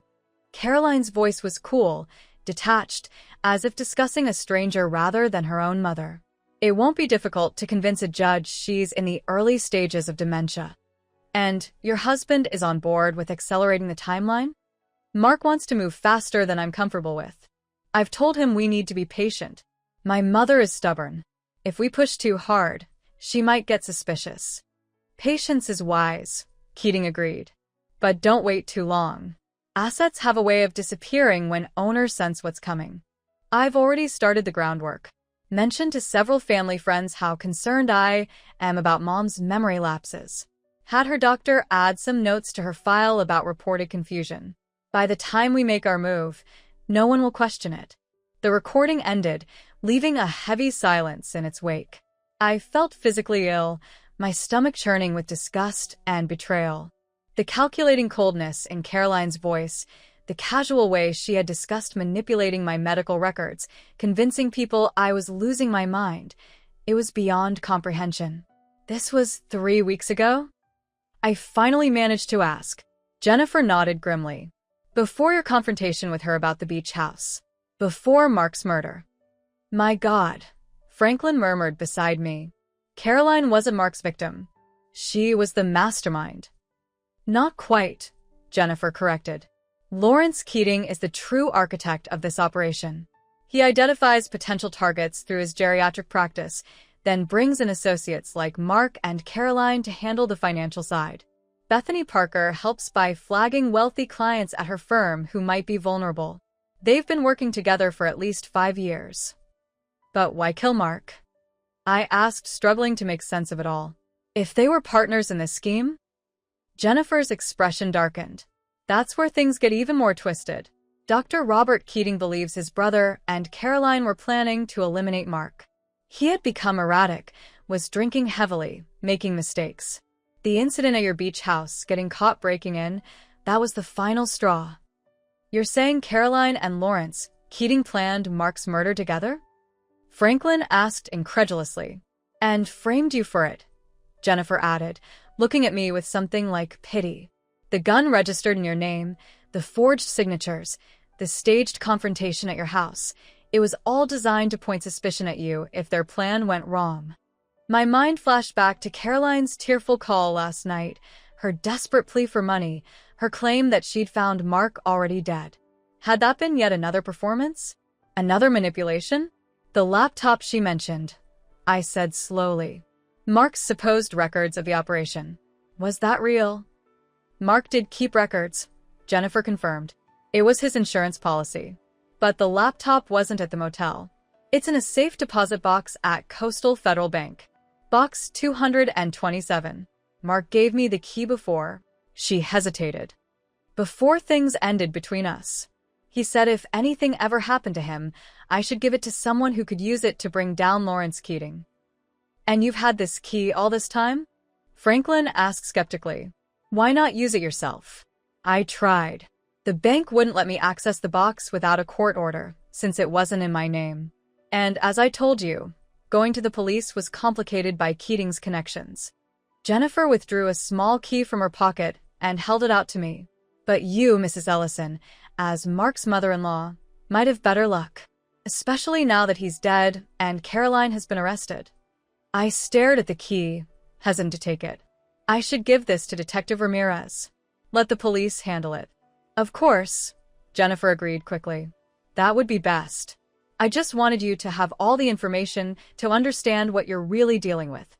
Your daughter and Lawrence Keating are dangerous people, Mrs. Ellison. They've killed before, and they wouldn't hesitate to kill again if it served their purposes. I took the key. It's metal cold against my palm. Thank you for telling me all this. For the recording, it must have been difficult. Jennifer's expression softened slightly. I know what it's like to discover someone you love isn't who you thought they were. It broke me when I realized Mark had been using me to get to my grandmother's money. I can only imagine how much worse it is when that person is your child. We parted ways shortly after, Jennifer returning to her car while Franklin and I remained by Eleanor Hamilton's grave for a moment longer. What do you make of all this? I asked him, still reeling from the revelations. Franklin's face was grave. It fits the evidence better than Caroline's version. The premeditation, the careful setup, the attempt to frame you, and that recording. He shook his head. Patricia, I know you want to believe the best of your daughter, but the daughter I thought I knew would never have done any of this. I finished for him. Would never have spoken about me that way, plotted against me that way. People can hide their true natures for years, Franklin said gently, even from those closest to them. Or Jennifer and this Dr. Robert Keating could be manipulating us, I countered. That recording could be doctored. The key could be a fake. To what end? It was a fair question. What would Jennifer Hamilton gain by fabricating such an elaborate story? If she wanted revenge against Mark, she had it now, he was dead. If she wanted to see Caroline punished, that was already happening. She'd been arrested for his murder. Unless, what if Jennifer killed Mark? I said suddenly. What if this is all an attempt to ensure Caroline takes the fall, to tie up loose ends? Franklin considered this. It's possible, but it doesn't explain the evidence against Caroline. The forged signatures, the motel room rented before Mark's death, the ammunition matching the murder weapon. No, I admitted. It doesn't. We drove directly to the police station, where we asked to speak with Detective Ramirez. While waiting, I examined the safe deposit box key Jennifer had given me. It looked ordinary enough, a small, brass key with the number 227 stamped on it and the bank's logo. Detective Ramirez greeted us in an interview room, his expression curious. Mrs. Ellison, Mr. Pierce. How did your meeting with Jennifer Hamilton go? I recounted everything Jennifer had told us, including her claim that Caroline had sought out Mark, not the other way around, and that she and Lawrence Keating had planned Mark's murder together. I played the recording for him, watching his expression grow increasingly grave as Caroline's cold, calculating voice filled the small room. And she gave you this key? He asked, examining it closely. To a safe deposit box supposedly containing evidence of their operation? Yes. She said Mark gave it to her as insurance. Detective Ramirez nodded thoughtfully. We'll check it out. I'll get a warrant for the box first thing tomorrow morning. What about Dr. Lawrence Keating? Franklin asked. Shouldn't you bring him in for questioning? We're already looking into him. After your meeting with him yesterday, we ran a background check. His credentials are legitimate. His practice is well established. No criminal record, not even a parking ticket. Detective Ramirez tapped his pen against his notepad. But we've requested his patient records for the past 5 years, focusing on elderly patients who died within 6 months of being declared incompetent. And Caroline? I asked, my voice catching slightly. Have you questioned her about any of this? She's not talking. Lawyered up immediately after processing. But this recording. He gestured to the digital device on the table. This could be enough to get her to start cooperating, especially if she thinks we're closing in on Lawrence Keating as well. Do you believe Jennifer's story? I asked. That Caroline was the mastermind, not the victim? Detective Ramirez considered his words carefully. The evidence certainly points that way. The motel room rented before the murder, the practiced forgeries of your signature, the ammunition in her possession. And now this recording. He shook his head. It's not looking good for your daughter, Mrs. Ellison. I nodded, a leaden weight settling in my chest. I'd like to see her if possible. Just for a moment. The detective hesitated. She's refused all visitors, even family. But I can ask if she'll see you. To my surprise, Caroline agreed. Perhaps she thought she could manipulate me once more, convince me of her innocence despite the mounting evidence. Or perhaps some small part of her still felt a daughter's connection to her mother. They led me to a small, windowless room with a table and 2 chairs. Caroline was already seated when I entered, her hands cuffed and resting on the table before her. She looked even worse than she had at the rest stop. Pale, disheveled, dark circles under her red-rimmed eyes. "Mom," she said, her voice cracking slightly. "I didn't think you'd come." I sat across from her, studying the face I had once known better than my own. Now it seemed like a mask, concealing a stranger. "They found the ammunition in your motel room," I said without preamble. "The room you rented 2 days before Mark died." Her expression flickered briefly, surprise, then resignation. "I can explain that. Can you also explain this?" I withdrew my phone and played Jennifer's recording. Caroline's voice filled the small room, clinical and cold as she discussed my supposed cognitive decline, the plans to have me declared incompetent. The blood drained from her face as she listened. When it ended, she stared at me in silence for a long moment. "Where did you get that?" she finally whispered. "Jennifer Hamilton gave it to me. Mark's ex-fiancée. The one you claim not to know anything about." Caroline closed her eyes briefly. "It's not what it sounds like." "Really? Because it sounds exactly like what I overheard at your wedding. You plotting to put me in a nursing home and take my house. Only this recording makes it clear you were the driving force behind it, not Mark." "Mom, please. Was any of it true?" I demanded, leaning forward. "The story about Mark abusing you? About Keating killing elderly patients? About finding Mark already dead when you came home from the grocery store?" Caroline's eyes darted away, unable to meet mine. "Some of it. Parts of it." "Which parts, Caroline? Help me understand how my daughter became someone capable of this." She was silent for a long moment, her fingers tracing patterns on the metal table. "I did meet Mark at a charity event last year," she finally admitted. "But it wasn't because of Bethany. I had no idea who he was, what he did. He pursued me, charmed me. It wasn't until after we were engaged that I discovered what he and Keating were involved in." "And instead of going to the police, you decided to join them? To target your own mother?" Caroline's eyes flashed with a hint of the anger I'd seen at the rest stop. "You have no idea what it was like, Mom. Once I knew, I couldn't just walk away. Mark made it clear what happened to people who threatened their operation." "So you're claiming you were coerced? Forced to participate?" "At first, yes." Her voice hardened slightly. "But then I started to think about all the years you controlled everything. The way you undermined every decision I made, criticized every choice. The way you withheld love unless I did exactly what you wanted." I recoiled as if slapped. "That's not true. I gave you everything, Caroline. Everything I had. You gave me what you thought I should have. What fit your vision of who I should be." Her eyes were cold now, the vulnerability of moments before vanishing like mist. "The beach house was my inheritance. My birthright. But you'd never let go of it, never let me have anything that was truly mine. So, you decided to take it?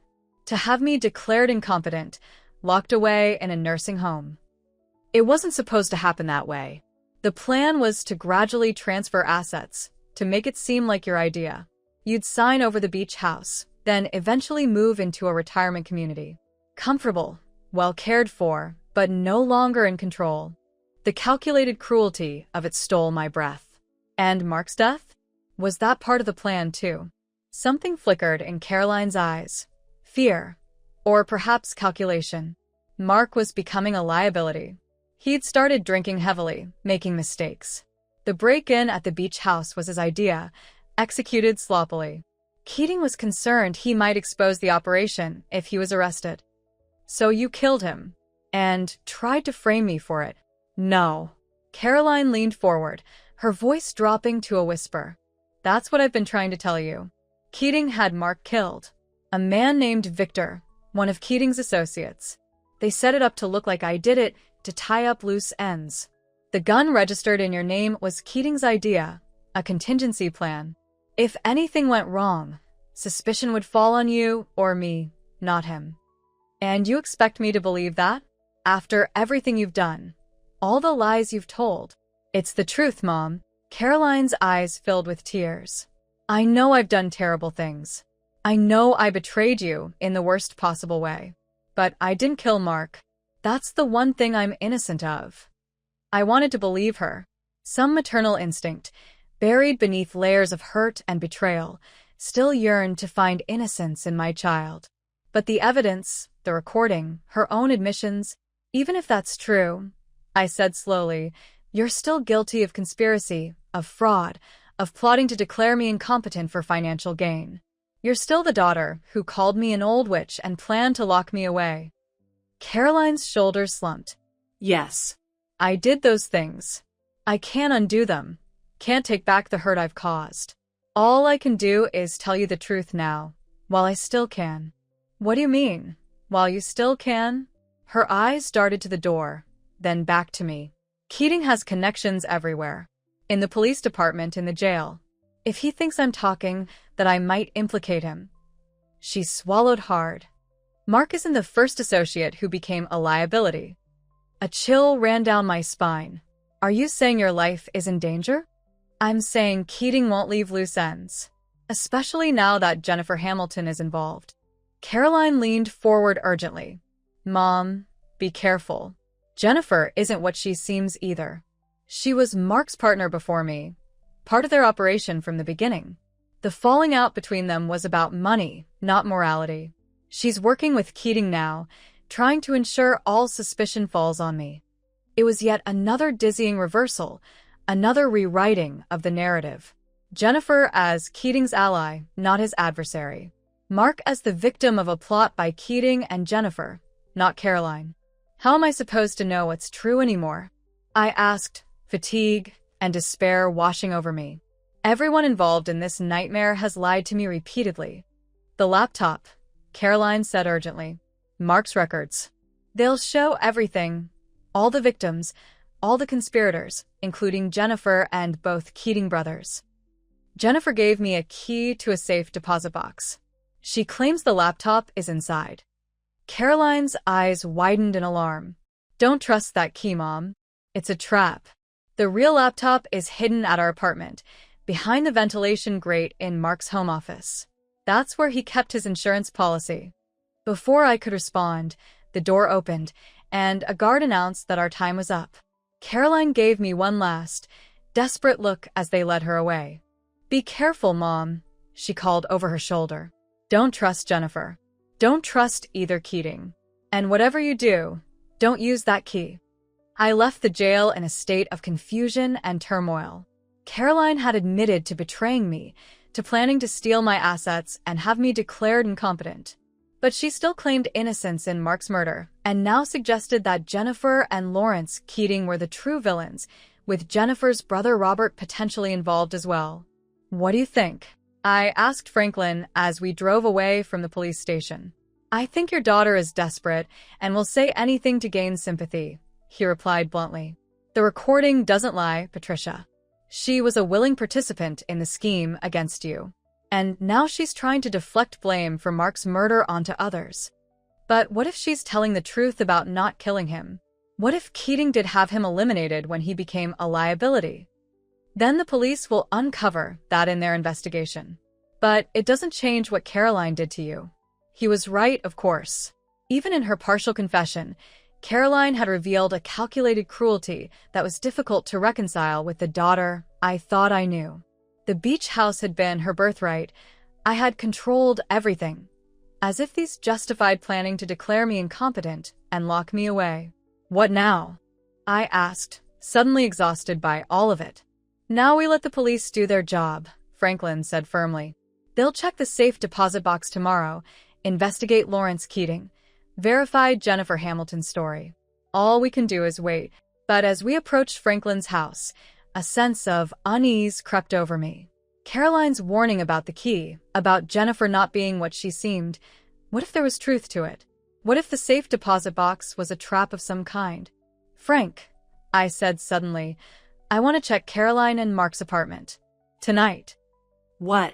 Patricia, that's evidence in an active murder investigation. We can't just… Caroline said the laptop is hidden there, not in a safe deposit box. What if she's telling the truth? What if the key Jennifer gave me is meant to lead the police in the wrong direction, while someone removes the real evidence from the apartment? Franklin sighed heavily.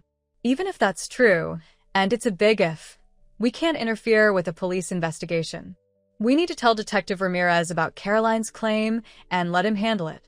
And if he doesn't believe us?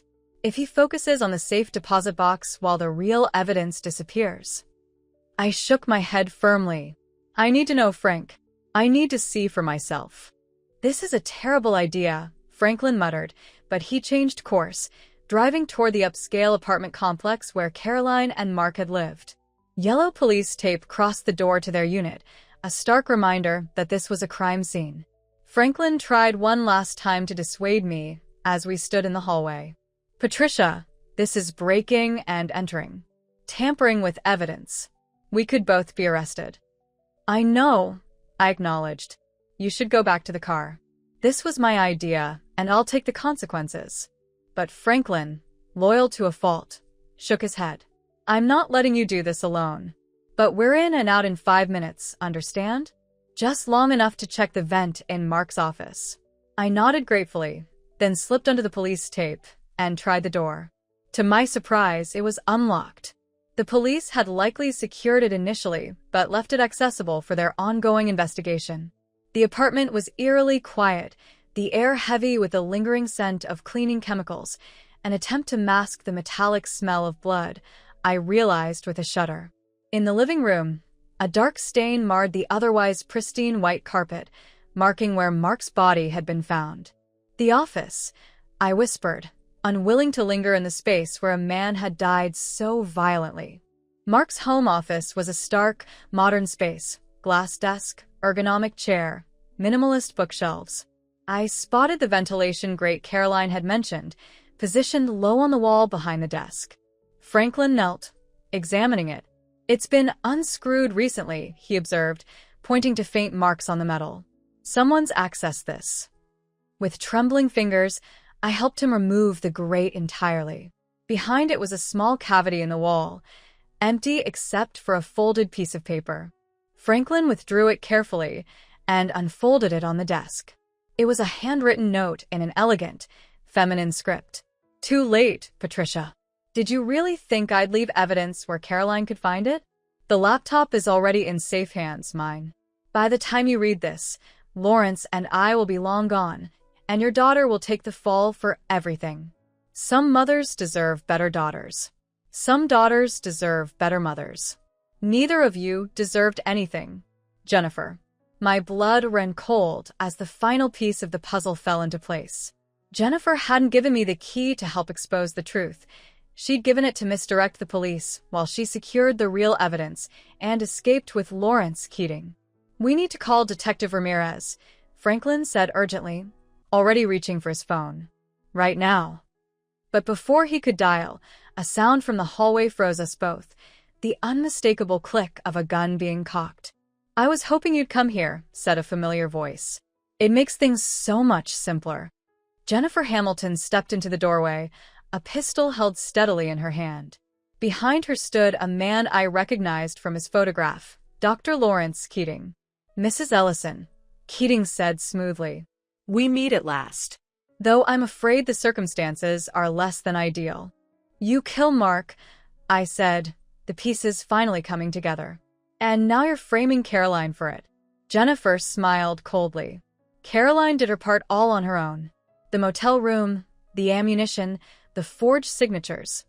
Those were real. She really was planning to have you declared incompetent and institutionalized. She just wasn't planning to kill Mark. That became necessary when he developed a conscience, Keating added. Started talking about coming clean, exposing our operation. We couldn't allow that. And now you're here to kill us too, Franklin said, his voice remarkably steady. "Tie up the loose ends." "I'm afraid so," Jennifer confirmed. "You've seen too much, know too much. But don't worry, it will look like a murder-suicide." Franklin Pierce, distraught over his client's daughter being arrested for murder, kills her and then himself. "The police won't believe that," I protested. "Not after everything we've told them about you." "Your allegations against us are unsubstantiated," Keating said dismissively, "based on the desperate claims of a woman facing murder charges. Not very credible." "Besides," Jennifer added, "by the time your bodies are found, we'll be in a country with no extradition treaty with the United States. The laptop with all the evidence will be destroyed, and this unfortunate chapter will be closed." As she spoke, I noticed movement in the hallway behind them, a shadow, a silhouette I couldn't quite make out. Jennifer and Keating, focused on us, remained unaware. "You won't get away with this," I said, trying to keep their attention on me. "Caroline told me everything about your operation, about the elderly victims you've targeted over the years. Someone will connect the dots eventually." "Perhaps," Keating acknowledged, "but not in time to save you. Or your daughter." "What about Dr. Robert Keating?" Franklin asked, and I realized he too had noticed the movement in the hallway. "Your brother. Does he know what you've done?" Lawrence Keating's expression darkened. "My sanctimonious brother is no longer a concern. He had an unfortunate accident earlier today. Car brakes can be so unreliable." "You killed your own brother?" I gasped, genuinely horrified. "He was becoming a liability, just like Mark," Jennifer said coldly. "Now, enough talk. It's time to— Police, drop your weapons." The hallway suddenly filled with officers, weapons drawn, Detective Ramirez at their center. Jennifer whirled, firing wildly, the bullet embedding itself in the wall inches from an officer's head. In the next instant, the apartment erupted in chaos. Shouts, the sound of a body hitting the floor, handcuffs clicking closed. When the dust settled, Jennifer was face down on the carpet, an officer's knee in her back as she was cuffed. Lawrence Keating stood with his hands raised, his expression one of calm resignation, as if he'd always known this moment would come. "Mrs. Ellison, Mr. Pierce," Detective Ramirez said, holstering his weapon as he approached us. "Are you all right? How did you know?" I asked, my legs suddenly weak with relief. "Your daughter," he replied simply. "After your visit, she called me, said she was ready to make a full statement. Told us everything about Keating, about Jennifer, about their operation. She said they'd likely try to eliminate you once they realized you might have found evidence against them." "And you believed her?" Franklin asked incredulously. "I believed it was worth checking out," Ramirez corrected. "We've had officers watching your house, Mrs. Ellison. When you left with Mr. Pierce and headed to this apartment, they followed. Good thing they did." I sank into Mark's desk chair, overcome by the realization of how close we'd come to death. "Caroline saved us," I murmured, still trying to process it. "Despite everything, she saved us." Detective Ramirez nodded. "She's cooperating fully now. Admitted to her role in the scheme to declare you incompetent, to taking the beach house. But she maintains she didn't kill Mark, and with Jennifer and Keating in custody, her story is looking increasingly credible." "Will the charges against her be reduced?" I asked, hope flaring unexpectedly in my chest. "That's for the district attorney to decide. But her cooperation will certainly work in her favor." Ramirez's expression softened slightly. "She asked me to tell you something, if we found you in time. She said, 'Tell my mother I'm sorry, not just for what I planned to do, but for what I became.'" Tears filled my eyes at those words, the first genuine ones, perhaps, that Caroline had spoken since this nightmare began. Not an attempt to manipulate or deflect, but a simple acknowledgement of her own moral failure. "She also told us where to find this," Ramirez added, holding up a laptop. "Hidden in a storage unit registered to Mark Foster. It contains detailed records of every victim they targeted, every asset they seized, every death they caused. Lawrence Keating and Jennifer Hamilton will spend the rest of their lives in prison." As officers led Jennifer and Keating away, I caught Jennifer's eye one last time. The mask of sympathy and concern she'd worn at the cemetery was gone, replaced by cold hatred. "You think this is over?" she hissed as an officer guided her past. "Your daughter is still guilty. She still betrayed you, planned to lock you away. You have nothing left, Patricia. No home, no family, nothing. That's where you're wrong," I replied, my voice stronger than I expected. "I have the truth now, and sometimes that's enough to start rebuilding." Hours later, after statements had been given and evidence cataloged, Franklin drove me back to his house. The night was clear, stars visible above the coastal town that had been my home for 40 years. "What will you do now?" he asked gently as we sat on his porch, cups of tea growing cold between us. "I don't know," I admitted. "The beach house is gone. My relationship with Caroline." I trailed off, unable to articulate the complicated tangle of emotions I felt toward my daughter. Relief that she hadn't committed murder, grief for the trust that could never be fully restored, uncertainty about what kind of relationship might be possible in the future. "She'll likely serve some time," Franklin said. "Even with her cooperation. The fraud charges alone?" "I know." I gazed up at the stars, thinking of all the nights I had stood on my beach house porch, looking at these same stars with Caroline beside me, her small hand in mine as I taught her the constellations. But when she gets out, maybe there's a chance for something new. Not what we had before. That's gone forever. But something honest, at least. Franklin covered my hand with his, a gesture of simple comfort. "You're a remarkable woman, Patricia. After everything you've endured, you still find room for hope." "Not hope, exactly," I corrected. "Just possibility. The beach house is gone, but I'm still here. Caroline made terrible choices, but she also saved our lives in the end. Nothing is simple anymore." "Life rarely is," Franklin agreed. "But you know what is simple? You survived. You fought back. You reclaimed your dignity and your power. Whatever comes next, you'll face it with the same strength." As we sat in companionable silence, my phone rang. Detective Ramirez again. "Mrs. Ellison, I thought you'd want to know. We found Charles's signet ring in Jennifer Hamilton's possession. She took it from your house during the break-in, apparently at Lawrence Keating's direction. Something about taking trophies from their victims." "Thank you, Detective," I said, emotion thick in my throat. "That ring, it means a great deal to me. I'll make sure it's returned to you as soon as the evidence processing is complete." After we hung up, I explained to Franklin the significance of the ring, Charles's most treasured possession, meant for our grandson someday. "A grandson you may still have one day," Franklin pointed out. "Caroline is young. Her life isn't over, just interrupted." "Perhaps," I agreed, though the thought of Caroline as a mother after everything that had happened was difficult to imagine. For now, I'm just grateful to have survived this ordeal with my mind and my freedom intact. "And your beach house?" Franklin asked gently. I smiled ruefully. "You know, the strangest thing has happened. Now that I know Caroline wanted it so desperately, now that I understand it became a symbol of everything she resented about me, I find I don't miss it quite as much. It was just a house in the end. The memories, the love I thought it contained, those were never in the walls. They were in me all along." Franklin squeezed my hand, understanding in his eyes. "So, what's next for Patricia Ellison?" I looked out at the night sky, at the vast expanse of possibilities stretching before me. "I don't know yet, but for the first time in a very long time, I'm free to decide for myself. No one plotting against me, no one trying to control my future.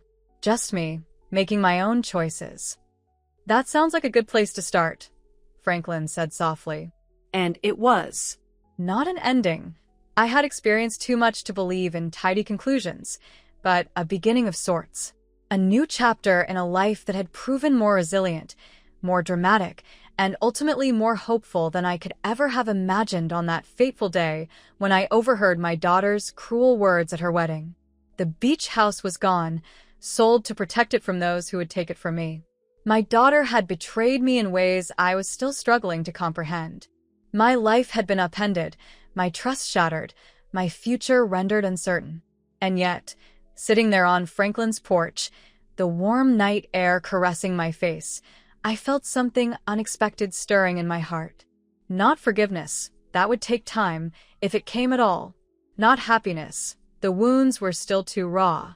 But something like peace, like acceptance. One day at a time, I murmured, as much to myself as to Franklin. One day at a time, he agreed. And you won't face them alone. For now, that was enough. Tomorrow would bring its own challenges, its own decisions. But tonight, under the vast canopy of stars, I allowed myself to simply be a woman who had faced betrayal and survived, who had lost much but gained something perhaps more valuable, the unshakable knowledge of her own strength. The beach house might be gone, but I remained. And in the end, that was the victory they had never anticipated, the outcome no one had planned for. Patricia Ellison, still standing, still fighting, still, against all odds, looking toward the future, moving in. Suddenly, the rest stop erupted with activity. Officers in tactical gear materialized from the surrounding woods, converging on Caroline's fleeing figure. 2 police cruisers roared into the parking area, blocking the exit. Caroline Foster. Detective Ramirez's voice boomed through a megaphone as he emerged from one of the cruisers. "Stop where you are. You're under arrest." Caroline froze momentarily, then whirled to face me, her expression a mask of betrayal. "You brought them? You set me up? I'm trying to help you." I called back, my heart breaking at the hatred in her eyes. "If you're innocent, you need to talk to them. Tell them what you told me." "Liar," she screamed, backing away as officers approached her with weapons drawn.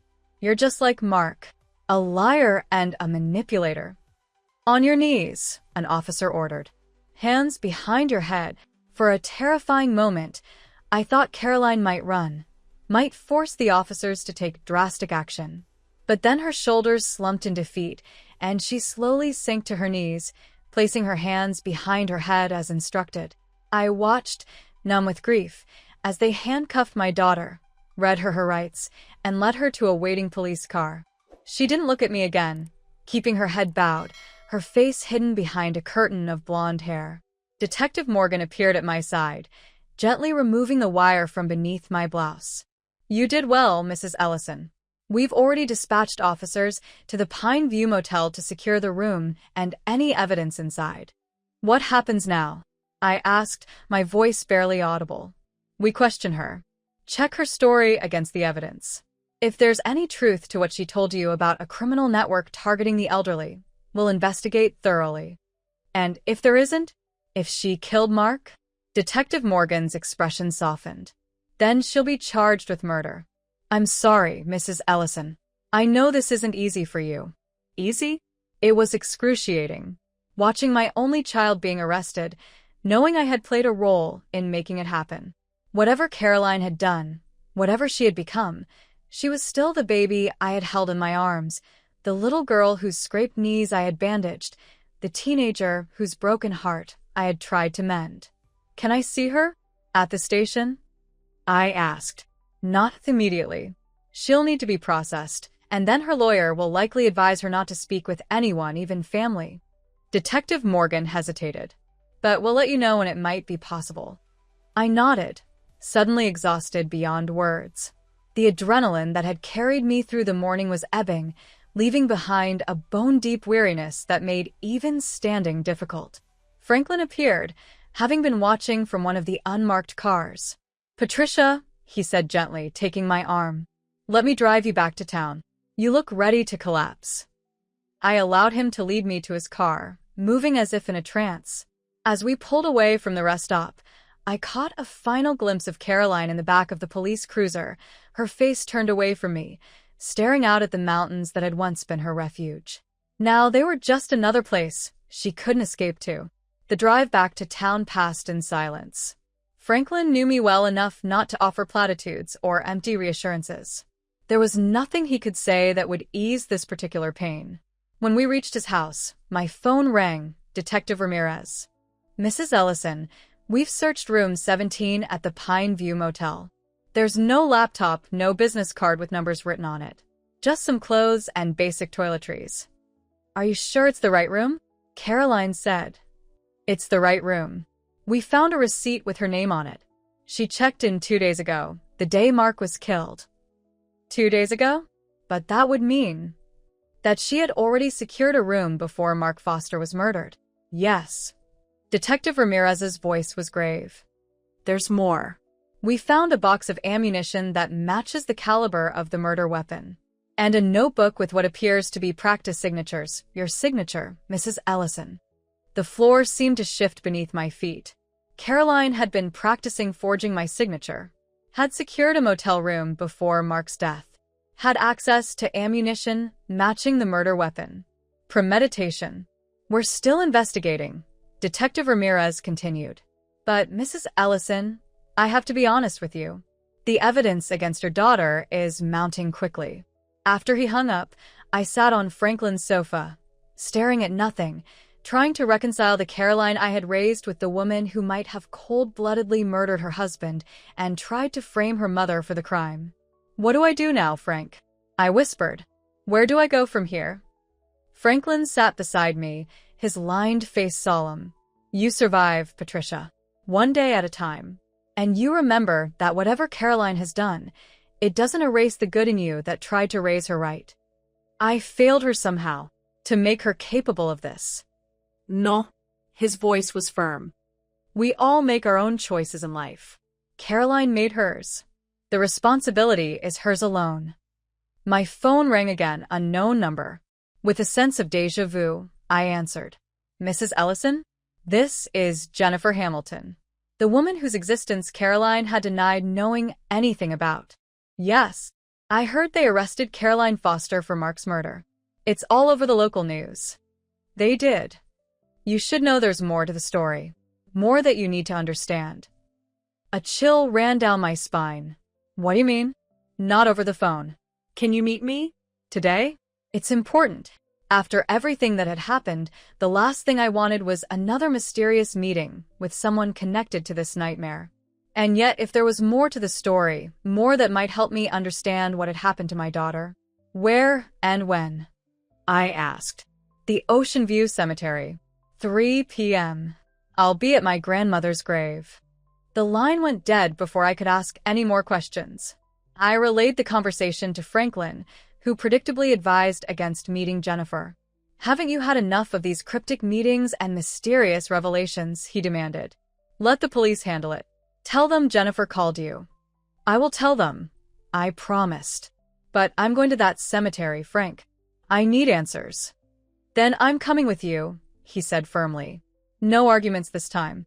I'm not letting you walk into another potential trap alone. I was too tired to fight him on this. In truth, I was grateful for his steady presence, his unwavering support in the face of my family's disintegration. We called Detective Ramirez to inform him of Jennifer's call and our plan to meet her. He was reluctant but agreed not to interfere if we promised to report back immediately afterward. And Mrs. Ellison? Be careful. We still don't know the full extent of what's going on here. At 2:45 p.m., Franklin and I arrived at the Ocean View Cemetery, a sprawling expanse of manicured lawns and marble headstones overlooking the Pacific. The cemetery office provided us with directions to Eleanor Hamilton's grave, located in the older section near a grove of cypress trees.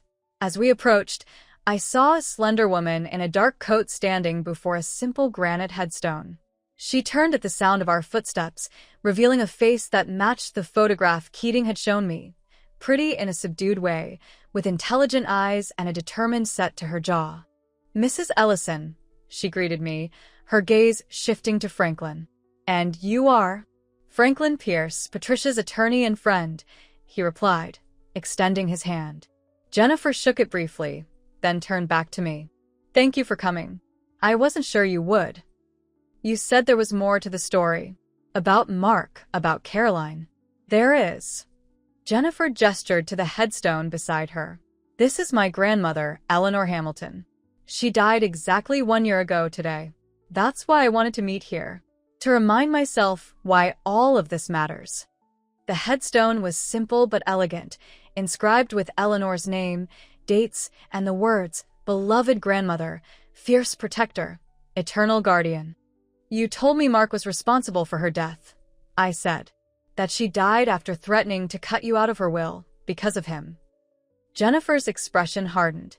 That's what I believed at the time. What Mark wanted me to believe. The truth is more complicated. I'm listening. Jennifer took a deep breath. Mark and I were engaged for nearly 3 years. During that time, he became very close to my grandmother. She adored him, trusted him completely. She even made him the executor of her will, which left everything to me. And then she changed her will just before she died, Franklin interjected. Cut you out completely and left everything to a cat sanctuary. Jennifer looked surprised. You've done your homework. Yes, that's what the official record shows. But the will was a forgery. Mark's work. After she died, he produced this new will, complete with witnesses who swore they'd seen her sign it. Why would he do that? I asked. If she'd made him executor, he already had control of her estate. Because my grandmother discovered what he really was. A conman, Asif. She hired a private investigator who uncovered his past, his real name, his previous frauds. She confronted him, threatened to expose him, to call the police. 2 days later, she was dead. And you believe he killed her? Jennifer nodded grimly. I know he did, but I couldn't prove it. The medical examiner ruled it a natural death, heart attack, no signs of foul play. Mark played the grieving almost grandson-in-law perfectly. And then the new will appeared, leaving me nothing. So you broke off the engagement, I said, piecing it together. I tried to, but Mark, he became different. Threatening. Said if I left him, people would think I'd killed my grandmother for her money, then turned on him when the new will revealed I'd get nothing. Jennifer's hands twisted together anxiously. He had friends in the police department, in the prosecutor's office. People who would believe his version of events over mine. And yet you eventually did leave him, Franklin observed. Yes. After I met Dr. Keating. My head snapped up in surprise. Keating? Jennifer nodded. He was my grandmother's physician, the one who signed her death certificate. He reached out to me about 6 months after she died, said he'd been troubled by the circumstances of her death, by certain inconsistencies in her medical records. What kind of inconsistencies? Franklin asked. Medications that didn't match her prescriptions. Notes about symptoms she'd never mentioned to me. And most disturbing, a consultation request from another doctor, a Dr. Lawrence Keating, regarding early signs of dementia. Except my grandmother's doctor's name is Robert Keating. Lawrence is his brother. The pieces began to fall into place with sickening clarity. Mark was using Lawrence Keating to build a case for your grandmother's incompetence, I said slowly. Just like he planned to do with me. Exactly. Robert Keating discovered the false records his brother had created in my grandmother's file. He believes Lawrence administered something to trigger her heart attack during a home visit the day she died. And you've been working with Robert Keating since then? Building a case against Mark and Lawrence. Jennifer nodded. We've identified at least 3 other victims. Elderly people with substantial assets who died of natural causes after their financial affairs were taken over by family members connected to Mark and Lawrence Keating. Why didn't you go to the police with this? Franklin demanded. We tried. But Lawrence Keating is well connected. The evidence was circumstantial. And as I said, Mark had friends in law enforcement. Jennifer's expression turned pained. We were making progress, gathering more evidence, when Mark suddenly got engaged to your daughter. It happened so fast. They'd only known each other a few months. He was after my beach house, I said bitterly. My assets. Yes. When we found out, Dr. Robert Keating reached out to you, tried to warn you. But by then, it seems your daughter was already fully involved in Mark's scheme. She claims she was a victim, I said. That Mark was abusing her, that she only went along with the plan to protect me. Jennifer's laugh was harsh and humorless. That's rich. Mrs. Ellison, your daughter approached Mark, not the other way around. They met at a fundraiser last year, a charity gala for Alzheimer's research, ironically enough. She introduced herself, told him she'd heard he had experience in wealth management for the elderly. Those were her exact words. "That's not possible," I whispered, though even as I said it, I remembered Caroline's sudden interest in attending charity events last year, something she'd never shown much enthusiasm for before. How would she have known about him? Through Bethany Parker, who is neither her cousin nor Mark's, but Lawrence Keating's niece. She's been working with them for years, identifying potential targets through her job at a wealth management firm. My head was spinning with this new information, this complete inversion of the narrative Caroline had presented. "Are you saying my daughter was part of this elder exploitation ring from the beginning? That she sought out Mark, not the other way around?" "I'm saying your daughter is far more deeply involved than you realize. And far more dangerous." Jennifer reached into her coat pocket and withdrew a small digital recorder. "This is a conversation between Caroline and Lawrence Keating, recorded 3 weeks ago. Dr. Robert Keating obtained it. Well, the means aren't strictly legal, but the content is genuine." She pressed play, and Caroline's voice emerged from the small speaker, clear and businesslike in a way I'd never heard before. "The beach house alone is worth nearly $5 million. Liquid assets, perhaps another 2. Plus the mountain cabin and some stock portfolios." Where? 3 months passed with a slow, steady rhythm of waves against the shore. Summer turned to autumn, bringing cooler temperatures and shorter days to the coastal town I still called home, though I no longer owned the beach house that had defined my life for so long.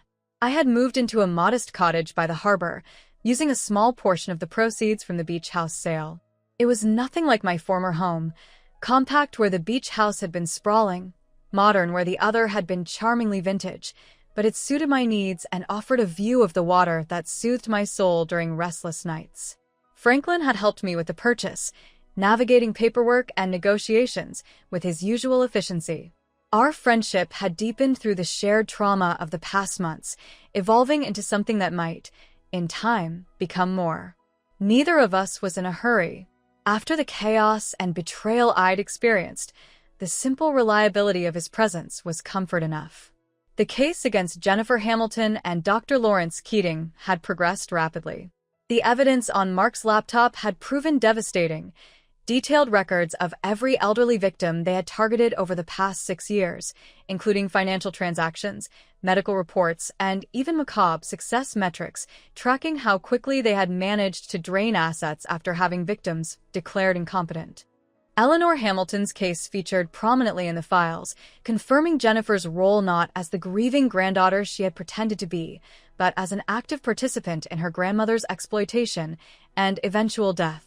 The medical examiner had exhumed Eleanor's body based on the new evidence, finding traces of a drug that could trigger heart failure in elderly patients, administered, according to the records, by Lawrence Keating himself during a home visit. They had identified 11 victims in total, 5 of whom had died under suspicious circumstances after their assets were depleted. The district attorney was pursuing multiple counts of fraud, elder abuse, and second-degree murder against both Jennifer and Keating, with no possibility of bail given the severity of the charges and their proven flight risk. As for Caroline, that situation was more complicated. She had continued to cooperate with the investigation, providing details about the operation that matched the records found on Mark's laptop. Her testimony would be crucial in the case against Jennifer and Keating, particularly regarding Mark's murder, which she maintained she had discovered rather than committed. The forensic evidence supported her claim. The angle of the gunshot wound, the gunshot residue patterns, and a partial fingerprint found on a doorknob that didn't match Caroline, Mark, or anyone else in the apartment complex all suggested an outside killer had been present. Combined with the information on the laptop implicating Jennifer and Keating in other deaths, the district attorney had reluctantly dropped the murder charge against my daughter. But Caroline wasn't free. She had pleaded guilty to conspiracy to commit fraud and elder abuse, specifically the plot to have me declared incompetent and seize my assets. Given her cooperation and the fact that the plan had never been fully executed, she had been sentenced to 3 years, with the possibility of parole after 18 months. I visited her once a month at the Women's Correctional Facility 50 miles inland. Our conversations were stilted at first, weighted with unspoken recriminations and grief. How do you begin to rebuild a relationship with a daughter who had called you an old witch and plotted to lock you away? How do you reconcile the child you raised with a woman who had conspired against you so coldly? Today marked my third visit.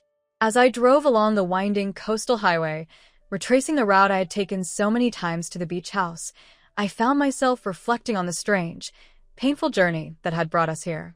The beach house. It had become a symbol in my mind of the life I had built with Charles, of the family I thought we had created, of everything I had lost and everything I had, unexpectedly, gained. The new owners had demolished it last month, planning to build a larger, more modern structure in its place. I had driven by once, out of some masochistic impulse, and found only an empty lot where my memories had once stood. It had hurt less than I expected.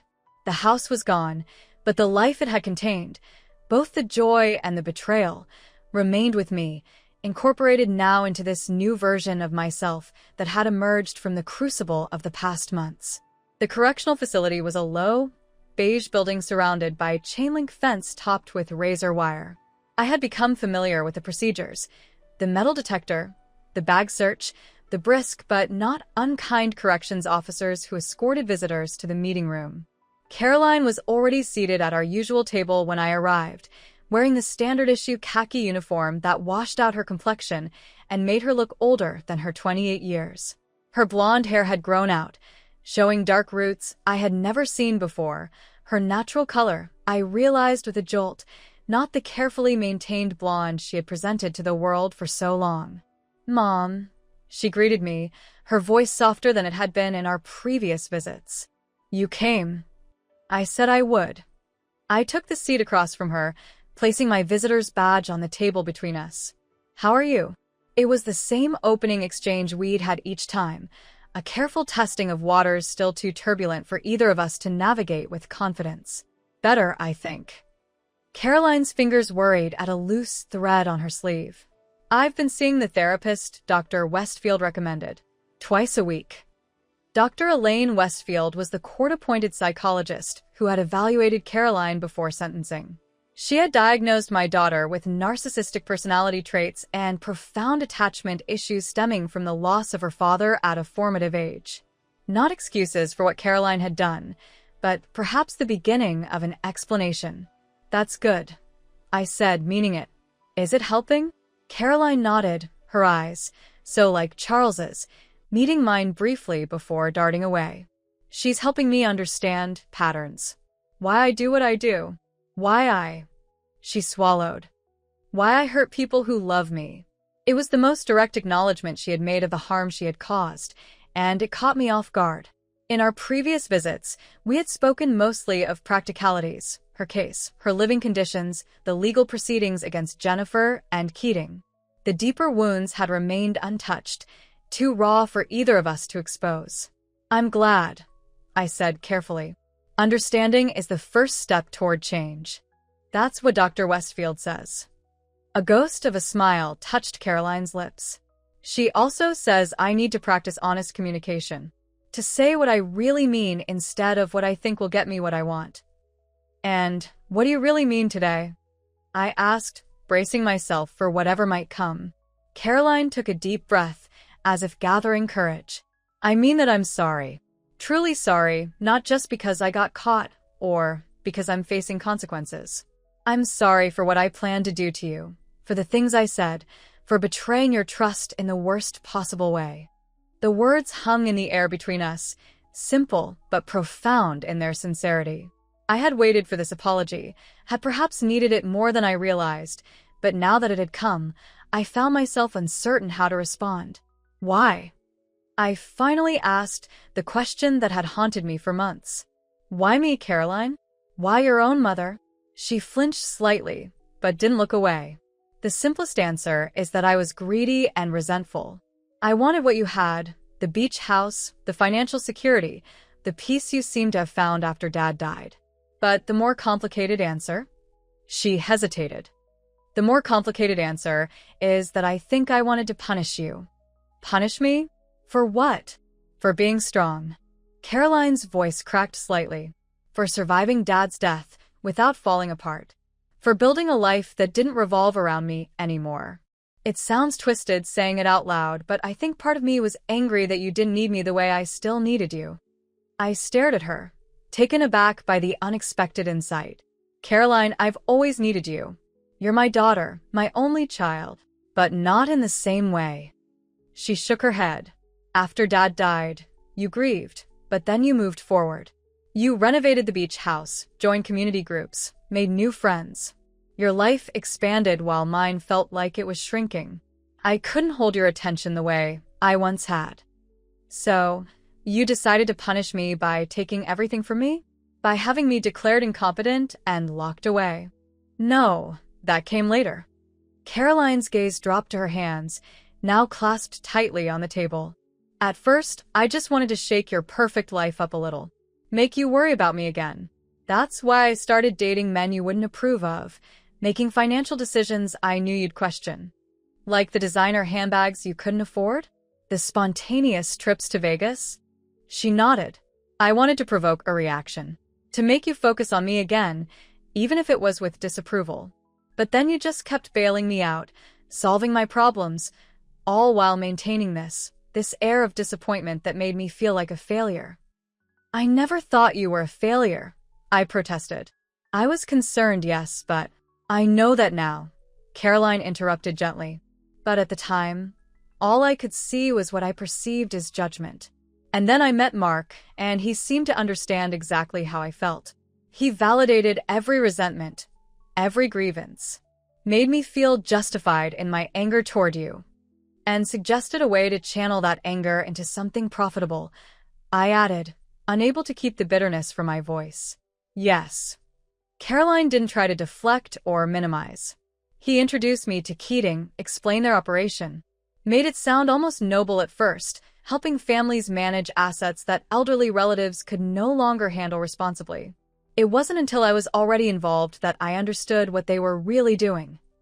And by then, you were too deep to back out? She met my eyes squarely. I could have backed out. I should have. The truth is, by that point, I had convinced myself you deserved it. That you were controlling and manipulative, that taking your assets was just correcting an imbalance. The raw honesty of her words cut deep, but I found I preferred this pain to the polite fictions we had maintained in our previous visits. And now, I asked quietly, do you still believe that? No. Caroline's voice was firm. The therapy, the time in here, it's given me perspective. I see now how distorted my thinking was, how I projected my own issues onto you. You weren't perfect, Mom. No parent is, but you didn't deserve what I planned to do to you. What I almost did. I nodded, absorbing her words. It wasn't forgiveness, not yet. The wound was still too fresh, the betrayal too profound. But it was a beginning, a foundation upon which something new might eventually be built. Thank you for telling me this, I said finally. For being honest, even when it's difficult. There's more, Caroline said, her voice dropping lower. About Mark, about what really happened that day. I leaned forward, curious despite myself. I thought the police had established that Jennifer or Keating killed him. They did. But what I didn't tell anyone, not even the police.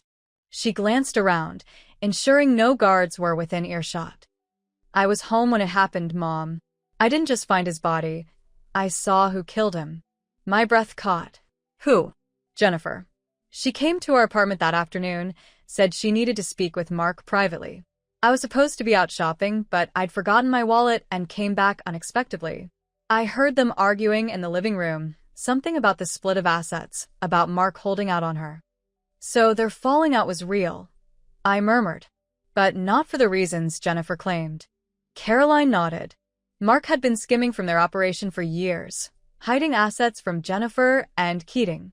That's what the numbers on the back of Keating's business card referred to. Offshore accounts where Mark had stashed millions. And Jennifer found out. Yes. When I walked in, they were screaming at each other. Jennifer had a gun, the one registered in your name. Before I could do anything, she shot him. Just pulled the trigger without hesitation. Caroline's voice shook slightly with the memory. She didn't see me at first. I ducked back into the hallway, hid in the building's stairwell. When I came back later, making noise so she'd hear me coming, she was gone, and Mark was just lying there.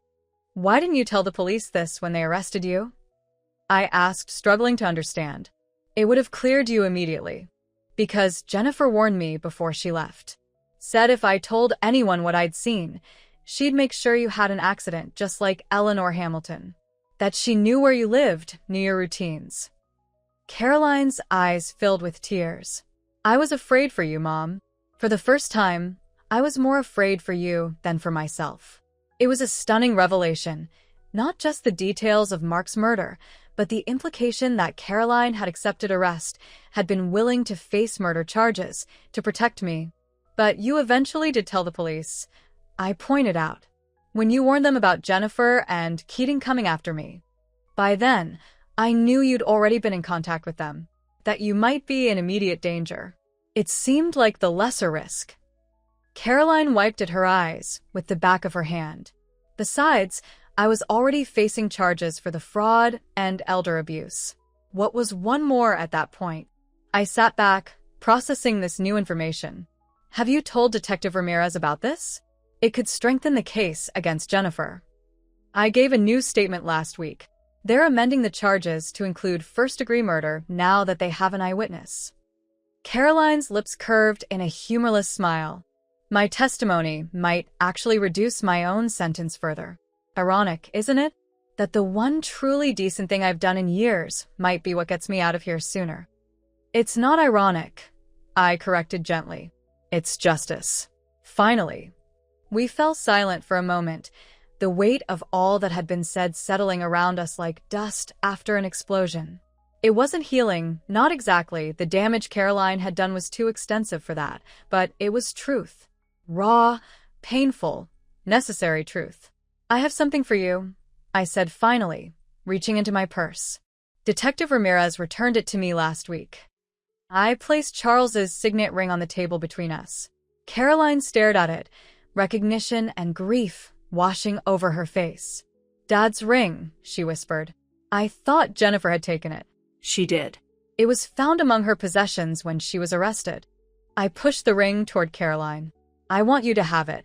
She looked up, startled. "But Dad wanted it saved for his grandson. Your father wanted it to stay in the family, with someone who would value its history and meaning." I met her gaze steadily. "Whatever has happened between us, you are still his daughter. Still my daughter. Still a part of this family, however complicated that has become." Caroline's hand trembled as she reached for the ring, her fingers closing around it as if it were something infinitely precious. "I don't deserve this." "Perhaps not," I acknowledged. "But deserving isn't always the point. Sometimes it's about hope, about believing that people can change, can become better than their worst mistakes." "Do you believe that about me?" she asked, vulnerability naked in her eyes. "That I can change?" "I believe you're trying," I said honestly. "I believe that's a start." Caroline slipped the ring onto her thumb, the only finger large enough to hold it, and looked at it for a long moment. "I'll earn this back," she said quietly. "Not just the ring, but your trust. I know it won't happen quickly, and I know it might never be complete. But I'm going to try, Mom. Every day, I'm going to try." "That's all any of us can do," I replied, surprising myself with a surge of emotion behind the simple words. The guard approached, signaling the end of our visiting time. Caroline stood, straightening her uniform with a dignity I hadn't seen in her before. "Will you come again next month?" she asked, and I heard the echo of a younger Caroline in her voice, the child who had once feared abandonment after her father's death. "I will," I promised. "One day at a time, remember?" Her smile was small but genuine. One day at a time.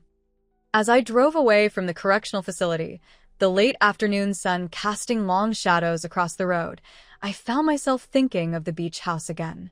Not with grief or anger, but with a strange sense of acceptance. The house was gone, replaced by an empty space that would soon hold something new. Something different, but not necessarily lesser. Perhaps that was true of my relationship with Caroline as well. What we had lost could never be recovered, but what might grow in its place could still have value, could still matter. My phone rang, interrupting my thoughts. Franklin, calling to check in as he often did after my visits with Caroline. "How did it go?" he asked when I answered. "Better than expected," I replied, finding I meant it. "She's changing, I think. Or trying to." "And how are you?" I considered the question as the coastal highway curved, revealing a vista of the Pacific sparkling in the autumn sunlight.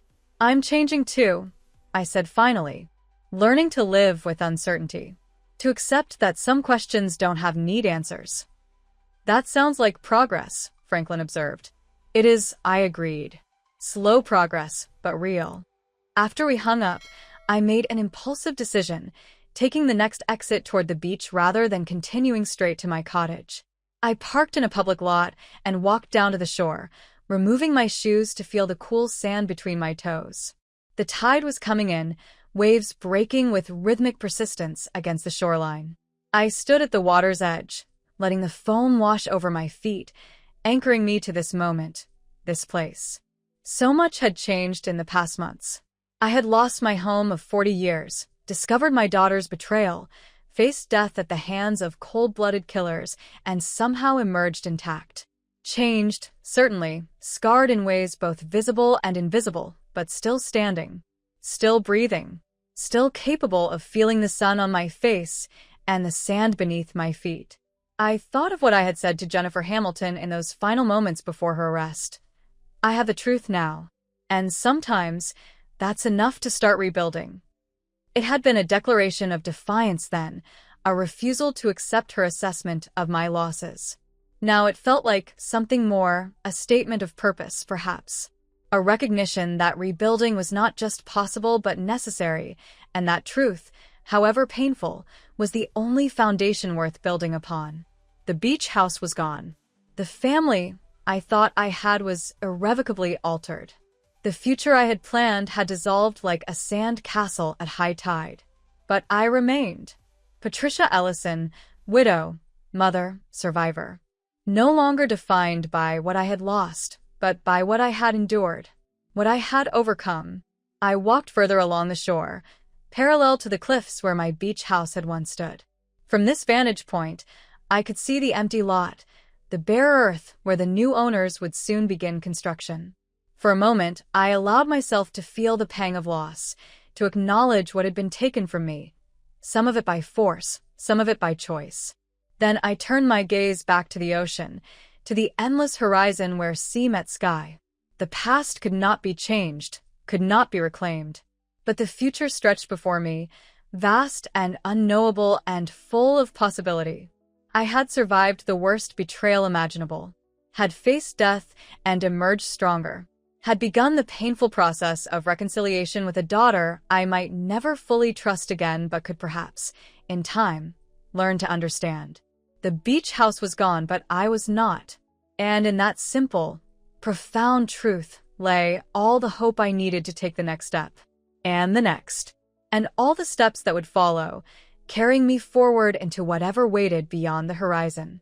1 month later, I stood in a crowded courtroom, watching as Jennifer Hamilton and Dr. Lawrence Keating were sentenced for their crimes.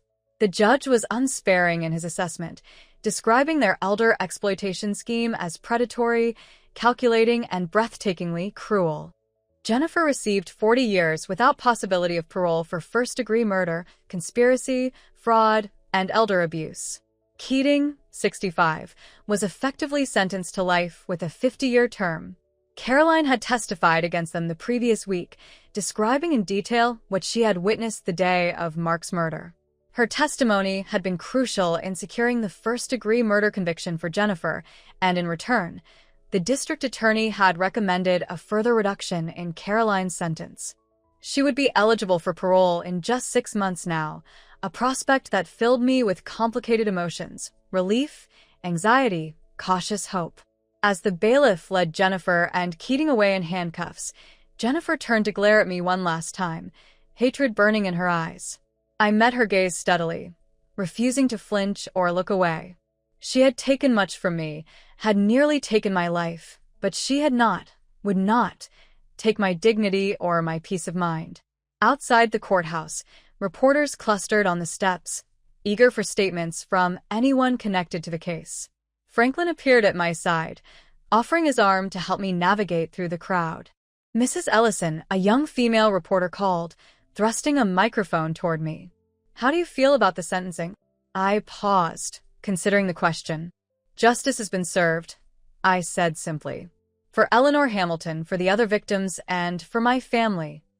"And your daughter?" another reporter asked. "Reports indicate her sentence has been reduced in exchange for her testimony. Do you think that's fair, given her role in the scheme against you?" Franklin tensed beside me, preparing to intervene, but I placed a hand on his arm to stop him. "My daughter made terrible choices," I acknowledged. "But she is also working to make amends, to understand why she did what she did, and to become someone better. That journey is between her and me, not for public consumption." "But can you ever forgive her?" the reporter persisted. "After what she planned to do to you?" I thought of Caroline as I had last seen her, Charles's signet ring on her thumb, her eyes clear and present in a way they hadn't been for years. "Forgiveness isn't a destination," I said finally. "It's a process. One that takes time, effort, and honesty on both sides. We've begun that process. Where it leads, that remains to be seen." With that, Franklin and I moved through the crowd toward his waiting car. The media attention would fade soon enough, the sensational case replaced by newer scandals, fresher tragedies. But the work of rebuilding, my life, my relationship with Caroline, my sense of self beyond what had been taken from me, that work would continue long after the headlines disappeared. 6 months later, on a crisp spring morning, I waited outside the correctional facility, watching as the large metal gate slowly opened. Caroline emerged, carrying a small duffel bag containing her few possessions, her face lifted to the sun, as if she couldn't quite believe she was seeing it without chain-link fence and razor wire intervening. She had served 15 months of her original 3-year sentence, a reduction earned through her cooperation, good behavior, and continued commitment to therapy. Now she was being released on parole, with strict conditions including regular check-ins, continued counseling, and community service hours. She spotted me leaning against my car and hesitated, uncertainty flashing across her face. We had continued our monthly visits throughout her incarceration, gradually rebuilding something that wasn't quite what we had before, but wasn't nothing either. A framework, perhaps, for whatever might come next. "Hi, Mom," she said as she approached, her voice tentative. "Thanks for coming." "Of course." I straightened, taking in the changes in her appearance. Her hair had grown out completely now, revealing its natural light brown, Charles's color. She looked younger somehow, despite the experience etched in her eyes, as if shedding the artificial blonde had also shed some of the hardness she had cultivated for so long. "You look well," I observed and meant it. There was a clarity to her gaze, a groundedness to her presence that had been missing before. "I feel different," she replied, shifting her duffel from one hand to the other. "Lighter in some ways, heavier in others. Does that make sense?" "More than you know." I opened the passenger door for her. "Are you ready to go?" Caroline nodded, sliding into the seat with a glance back at the facility where she had spent the past 15 months. I never thought I'd say this, but part of me is going to miss it. The structure, the routine, knowing exactly what was expected of me each day. "The world outside is messy, eh?" I agreed, starting the car. "But it also offers more possibilities. If people are willing to give me a chance." Her voice held the edge of anxiety I had come to recognize in our recent visits. "Not everyone will be as understanding as you've been, Mom." Understanding. It was an interesting word choice, neither claiming forgiveness I hadn't fully granted nor minimizing the harm she had caused. Just an acknowledgement that I had tried, at least, to comprehend the forces that had driven her to such betrayal. "One day at a time," I reminded her, pulling away from the correctional facility and onto the road that would take us back to the coast. "That's all any of us can do." Caroline nodded, falling silent as she watched the landscape change outside her window, the inland hills giving way gradually to glimpses of the ocean as we neared the coast.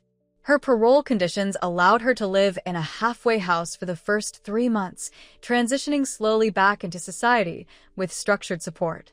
"I've been thinking," she said after a long silence, "about what I want to do when this is all behind me, when I've completed parole and community service."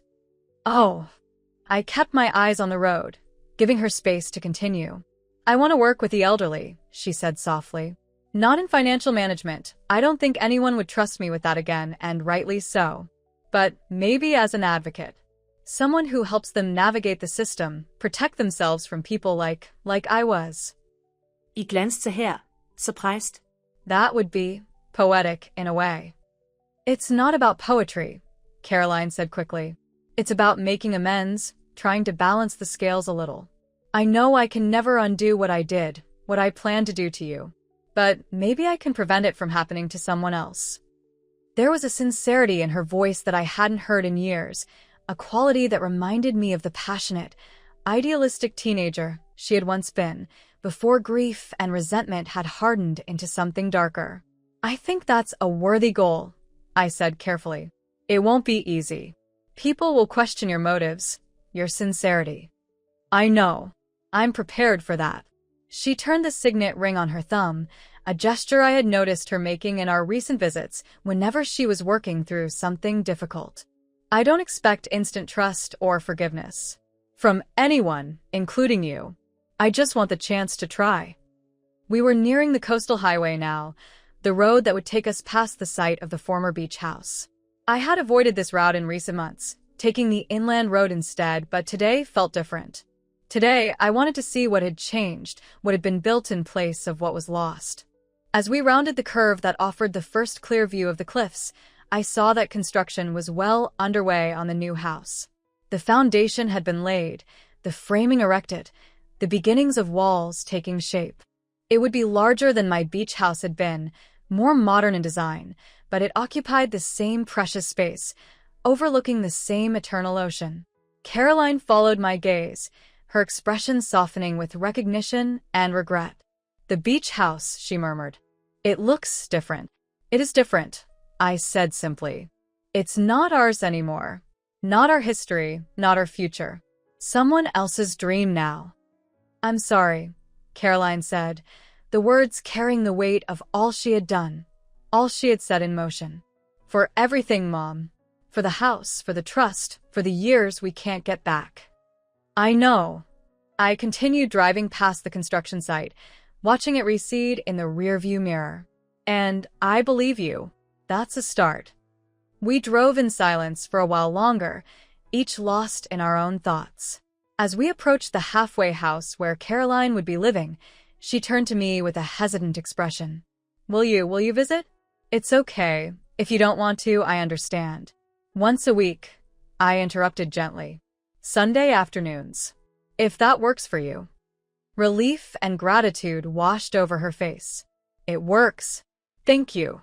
I pulled up to the curb outside the halfway house, a well-maintained Victorian that had been converted into transitional housing for women on parole. Caroline gathered her duffel bag, then paused with her hand on the door handle. "Mom, do you think we'll ever be okay again? You and me?" It was the question that had hovered unspoken between us for months, the uncertainty that shadowed even our most honest conversations. I considered it carefully, wanting to offer neither false hope nor unnecessary despair. "I think we'll be something," I said finally. "Not what we were before, that's gone, like the beach house. But something new, something built on harder truths, maybe, but stronger for it." Caroline nodded, accepting this complex answer with the maturity she had developed during her incarceration. "I can work with that," she said simply. As I watched her walk toward the halfway house, shoulders straight, steps measured, I felt a curious lightness in my chest. Not forgiveness, not yet. That journey was still unfolding, its destination uncertain. But something like hope, like possibility. The beach house was gone, replaced by something different, but not lesser. Perhaps the same could be true of us, of the relationship we were carefully, tentatively rebuilding from the ruins of betrayal.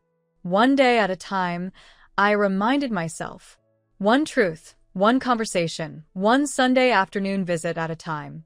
It wasn't the ending I would have chosen for this chapter of my life. But as I drove away from the halfway house toward my cottage by the harbor, the ocean sparkling beyond the cliffs, I found I was at peace with the story as it had unfolded, with the woman I had become through loss and betrayal and unexpected resilience. The beach house was gone, sold to protect it from those who would take it from me. My daughter had betrayed me in ways I was still struggling to comprehend. My life had been upended, my trust shattered, my future rendered uncertain. And yet, driving along the coastal highway with the windows down and the sea breeze on my face, I felt something I had not expected to feel again, a quiet joy in simply being alive, in having survived, in standing at the threshold of whatever came next. The beach house was gone, but I remained, and in the end, that was enough. 6 months later, I stood at the edge of the ocean, waves lapping at my bare feet as I watched the sun sink toward the horizon. Behind me, the new owners of the property were hosting a housewarming party in their completed home, a modernist structure of glass and steel that bore little resemblance to my cozy beach house, but complemented the landscape in its own way. They had invited me, to my surprise, a courtesy extended after they learned I had owned the property for 40 years. I had declined politely, not ready to see strangers living in the space that had held so many memories. But I had come to the public beach below, drawn by some impulse I couldn't quite name, to watch the sunset from a vantage point that had once been mine alone. "I thought I might find you here," a familiar voice said behind me. I turned to see Franklin approaching, shoes in hand, pant legs rolled up against the tide. He had become more than a friend in the past year, a steady presence that had gradually evolved into a romantic relationship neither of us had anticipated, but both now cherished. "Just saying goodbye, I think," I replied as he reached my side. "Or maybe hello. I'm not quite sure." He nodded, understanding as always. "How's Caroline doing with her new job?" After completing her time at the halfway house and fulfilling her parole requirements, Caroline had found work with an elder advocacy organization, using her insider knowledge of exploitation schemes to help identify and prevent similar crimes. It was meaningful work that seemed to be healing something in her, providing a channel for the intelligence and drive that had once been directed toward darker purposes. "She's thriving," I said, and found I was genuinely pleased about that. Her supervisor says she has a gift for connecting with elderly clients, for earning their trust. "Ironic," Franklin observed mildly. "Redemptive," I corrected. "At least, that's how I choose to see it." Our relationship had continued to evolve over the past year, moving from monthly visits to weekly lunches, from careful conversations about practical matters to deeper discussions about her therapy, her goals, her genuine remorse. We would never have what we once had. The uncomplicated trust between mother and daughter had been irrevocably damaged, but we had found something else. A relationship between adults who had hurt each other, seen each other at their worst, and chosen to continue anyway. "And how are you?" Franklin asked, his hand finding mine as we stood side by side before the vastness of the ocean. "Any regrets about selling the cottage?" I had recently sold my harbor cottage, using the proceeds to purchase a small but charming craftsman house in the town's historic district. It was within walking distance of Franklin's home, a fact that had influenced my decision more than I cared to admit. "None," I said honestly. It served its purpose. A transition space, somewhere to land while I figured out what came next. "And have you? Figured it out, I mean?" I smiled, watching as the sun touched the horizon, painting the sky in shades of gold and rose. "I think so. At least, I've figured out enough to know that life doesn't end with betrayal. That there are second chapters, third chapters, whole volumes waiting to be written." Franklin squeezed my hand gently. "Poetic." "Practical," I countered with a smile. "I'm a practical woman, remember? Always have been." "With an unexpected capacity for forgiveness," he observed, glancing up toward the cliffs where my beach house had once stood. "Not forgiveness, exactly," I clarified. "Understanding, perhaps. Acceptance. The recognition that holding on to anger serves no purpose except to keep me tethered to the past." The sun was half submerged now, the sky deepening from gold to crimson. In the distance, I could see the silhouettes of party guests on the terrace of the new house, raising glasses, celebrating beginnings. "I have something for you," Franklin said, reaching into his pocket. "I've been waiting for the right moment." He withdrew a small box, and my breath caught. Not a ring box, larger, square, covered in aged velvet. "What is this?" I asked, taking it from his outstretched hand. "Open it and see." Inside, nestled on a bed of satin, was a small, perfect sand dollar, its delicate star pattern intact despite its obvious age. I recognized it immediately. It was the first sand dollar Charles and I had found on this very beach, the day we had discovered the rundown cottage that would become our beach house. We had kept it on the mantel for decades, a simple treasure from a significant day. "How did you?" I looked up at Franklin, bewildered. "Caroline found it," he explained, "when she and Mark broke into the house that day. She pocketed it, not to steal it, but to save it. She gave it to me last week, asked me to give it to you when it felt right." Tears welled in my eyes as I traced the outline of the sand dollar with my fingertip. It was such a small thing, trivial really, and yet it represented so much. The life Charles and I had built, the home we had created, the family we had tried to be. "Thank you," I whispered, closing the box carefully, "for keeping this piece of the past for me." "Some things are worth preserving," Franklin said simply. Not the beach house itself, perhaps, but what it represented. The love, the memories, the foundation it provided for whatever comes next. The sun had disappeared now, leaving only a thin line of crimson where sea met sky. Above us, the first stars were beginning to appear, eternal witnesses to human dramas played out beneath their distant light. "Shall we go?" Franklin asked, gesturing toward the steps that led up from the beach to the street where we had parked. I nodded, taking one last look at the ocean, at the cliffs, at the gleaming new house that stood where mine had once been. "Yes," I said. "I'm ready." As we walked away from the shore, hand in hand, I thought of all that had transpired since that fateful day at Caroline's wedding. The betrayal that had shattered my world, the loss of my beloved beach house, the near death at the hands of Jennifer and Keating, the slow, painful process of rebuilding trust with my daughter. I had survived it all. More than survived, I had emerged stronger, clearer, more authentically myself than I had been in years. The beach house was gone, but what it had truly represented, safety, love, continuity, I had recreated in new forms. In my relationship with Franklin, in my cautious reconnection with Caroline, in the life I was building day by day, choice by choice. 1 week later, I sat across from Caroline at our favorite cafe, watching as she stirred her coffee with the methodical precision that had always characterized her movements. Sunday afternoons had become our tradition, a weekly opportunity to continue the careful reconstruction of our relationship. "I spoke with Eleanor Hamilton's nephew yesterday," she said, looking up from her coffee. "He's starting a foundation in her name, focused on preventing elder financial abuse. He asked if I'd be willing to speak at their first event, share my perspective." As someone who was once on the other side, I clarified, understanding the delicacy of the request. Caroline nodded, a flush of shame coloring her cheeks. Yes. It would mean being very public about what I did, what I was involved in. No minimizing, no excuses. Are you ready for that kind of scrutiny? The judgment that would come with it? She twisted Charles's signet ring on her thumb, a habit that had persisted long after her release from the correctional facility. I think so. It feels like the right next step. Using the worst thing I've done to maybe prevent it from happening to someone else. I studied my daughter's face, noting the quiet determination in her eyes, the absence of the defensive posture that had once characterized our interactions. I'm proud of you, I said, the words emerging more easily than I would have expected a year ago.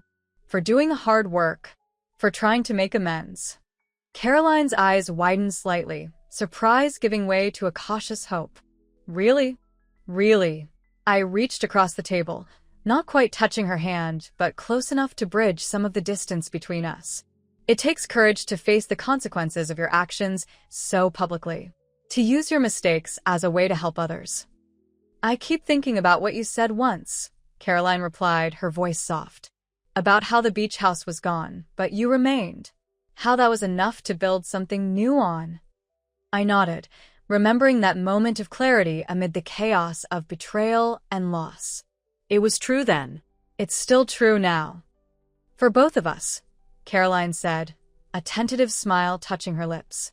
The daughter I was, the mother you thought you had. Those versions of us are gone, but we remain. Yes, I agreed, feeling the truth of it settle into my bones. We remain. As we continued our conversation, moving to lighter topics, Caroline's new apartment, my budding relationship with Franklin, the book club I had recently joined, I felt a sense of peace that had been elusive for so long. Not the comfortable certainty of before, when I had believed I understood my daughter completely, but something more complex and ultimately more real. The beach house was gone, sold to protect it from those who would take it from me. My daughter had betrayed me in ways I was still learning to comprehend. My life had been upended, my trust shattered, my future rendered uncertain. And yet, sitting in that sunlit cafe with the daughter who had nearly destroyed me but was now working so hard to rebuild herself, I felt something I had not expected to feel again: gratitude. Not for the betrayal or the pain, but for the clarity they had ultimately brought. For the opportunity to discover what remained when everything familiar had been stripped away. What remained was me, Patricia Ellison. Widow, mother, survivor. Stronger than I knew, more resilient than I imagined, more capable of beginning again than I ever would have believed. The beach house was gone, but I remained. And in the end, that was not just enough. It was everything.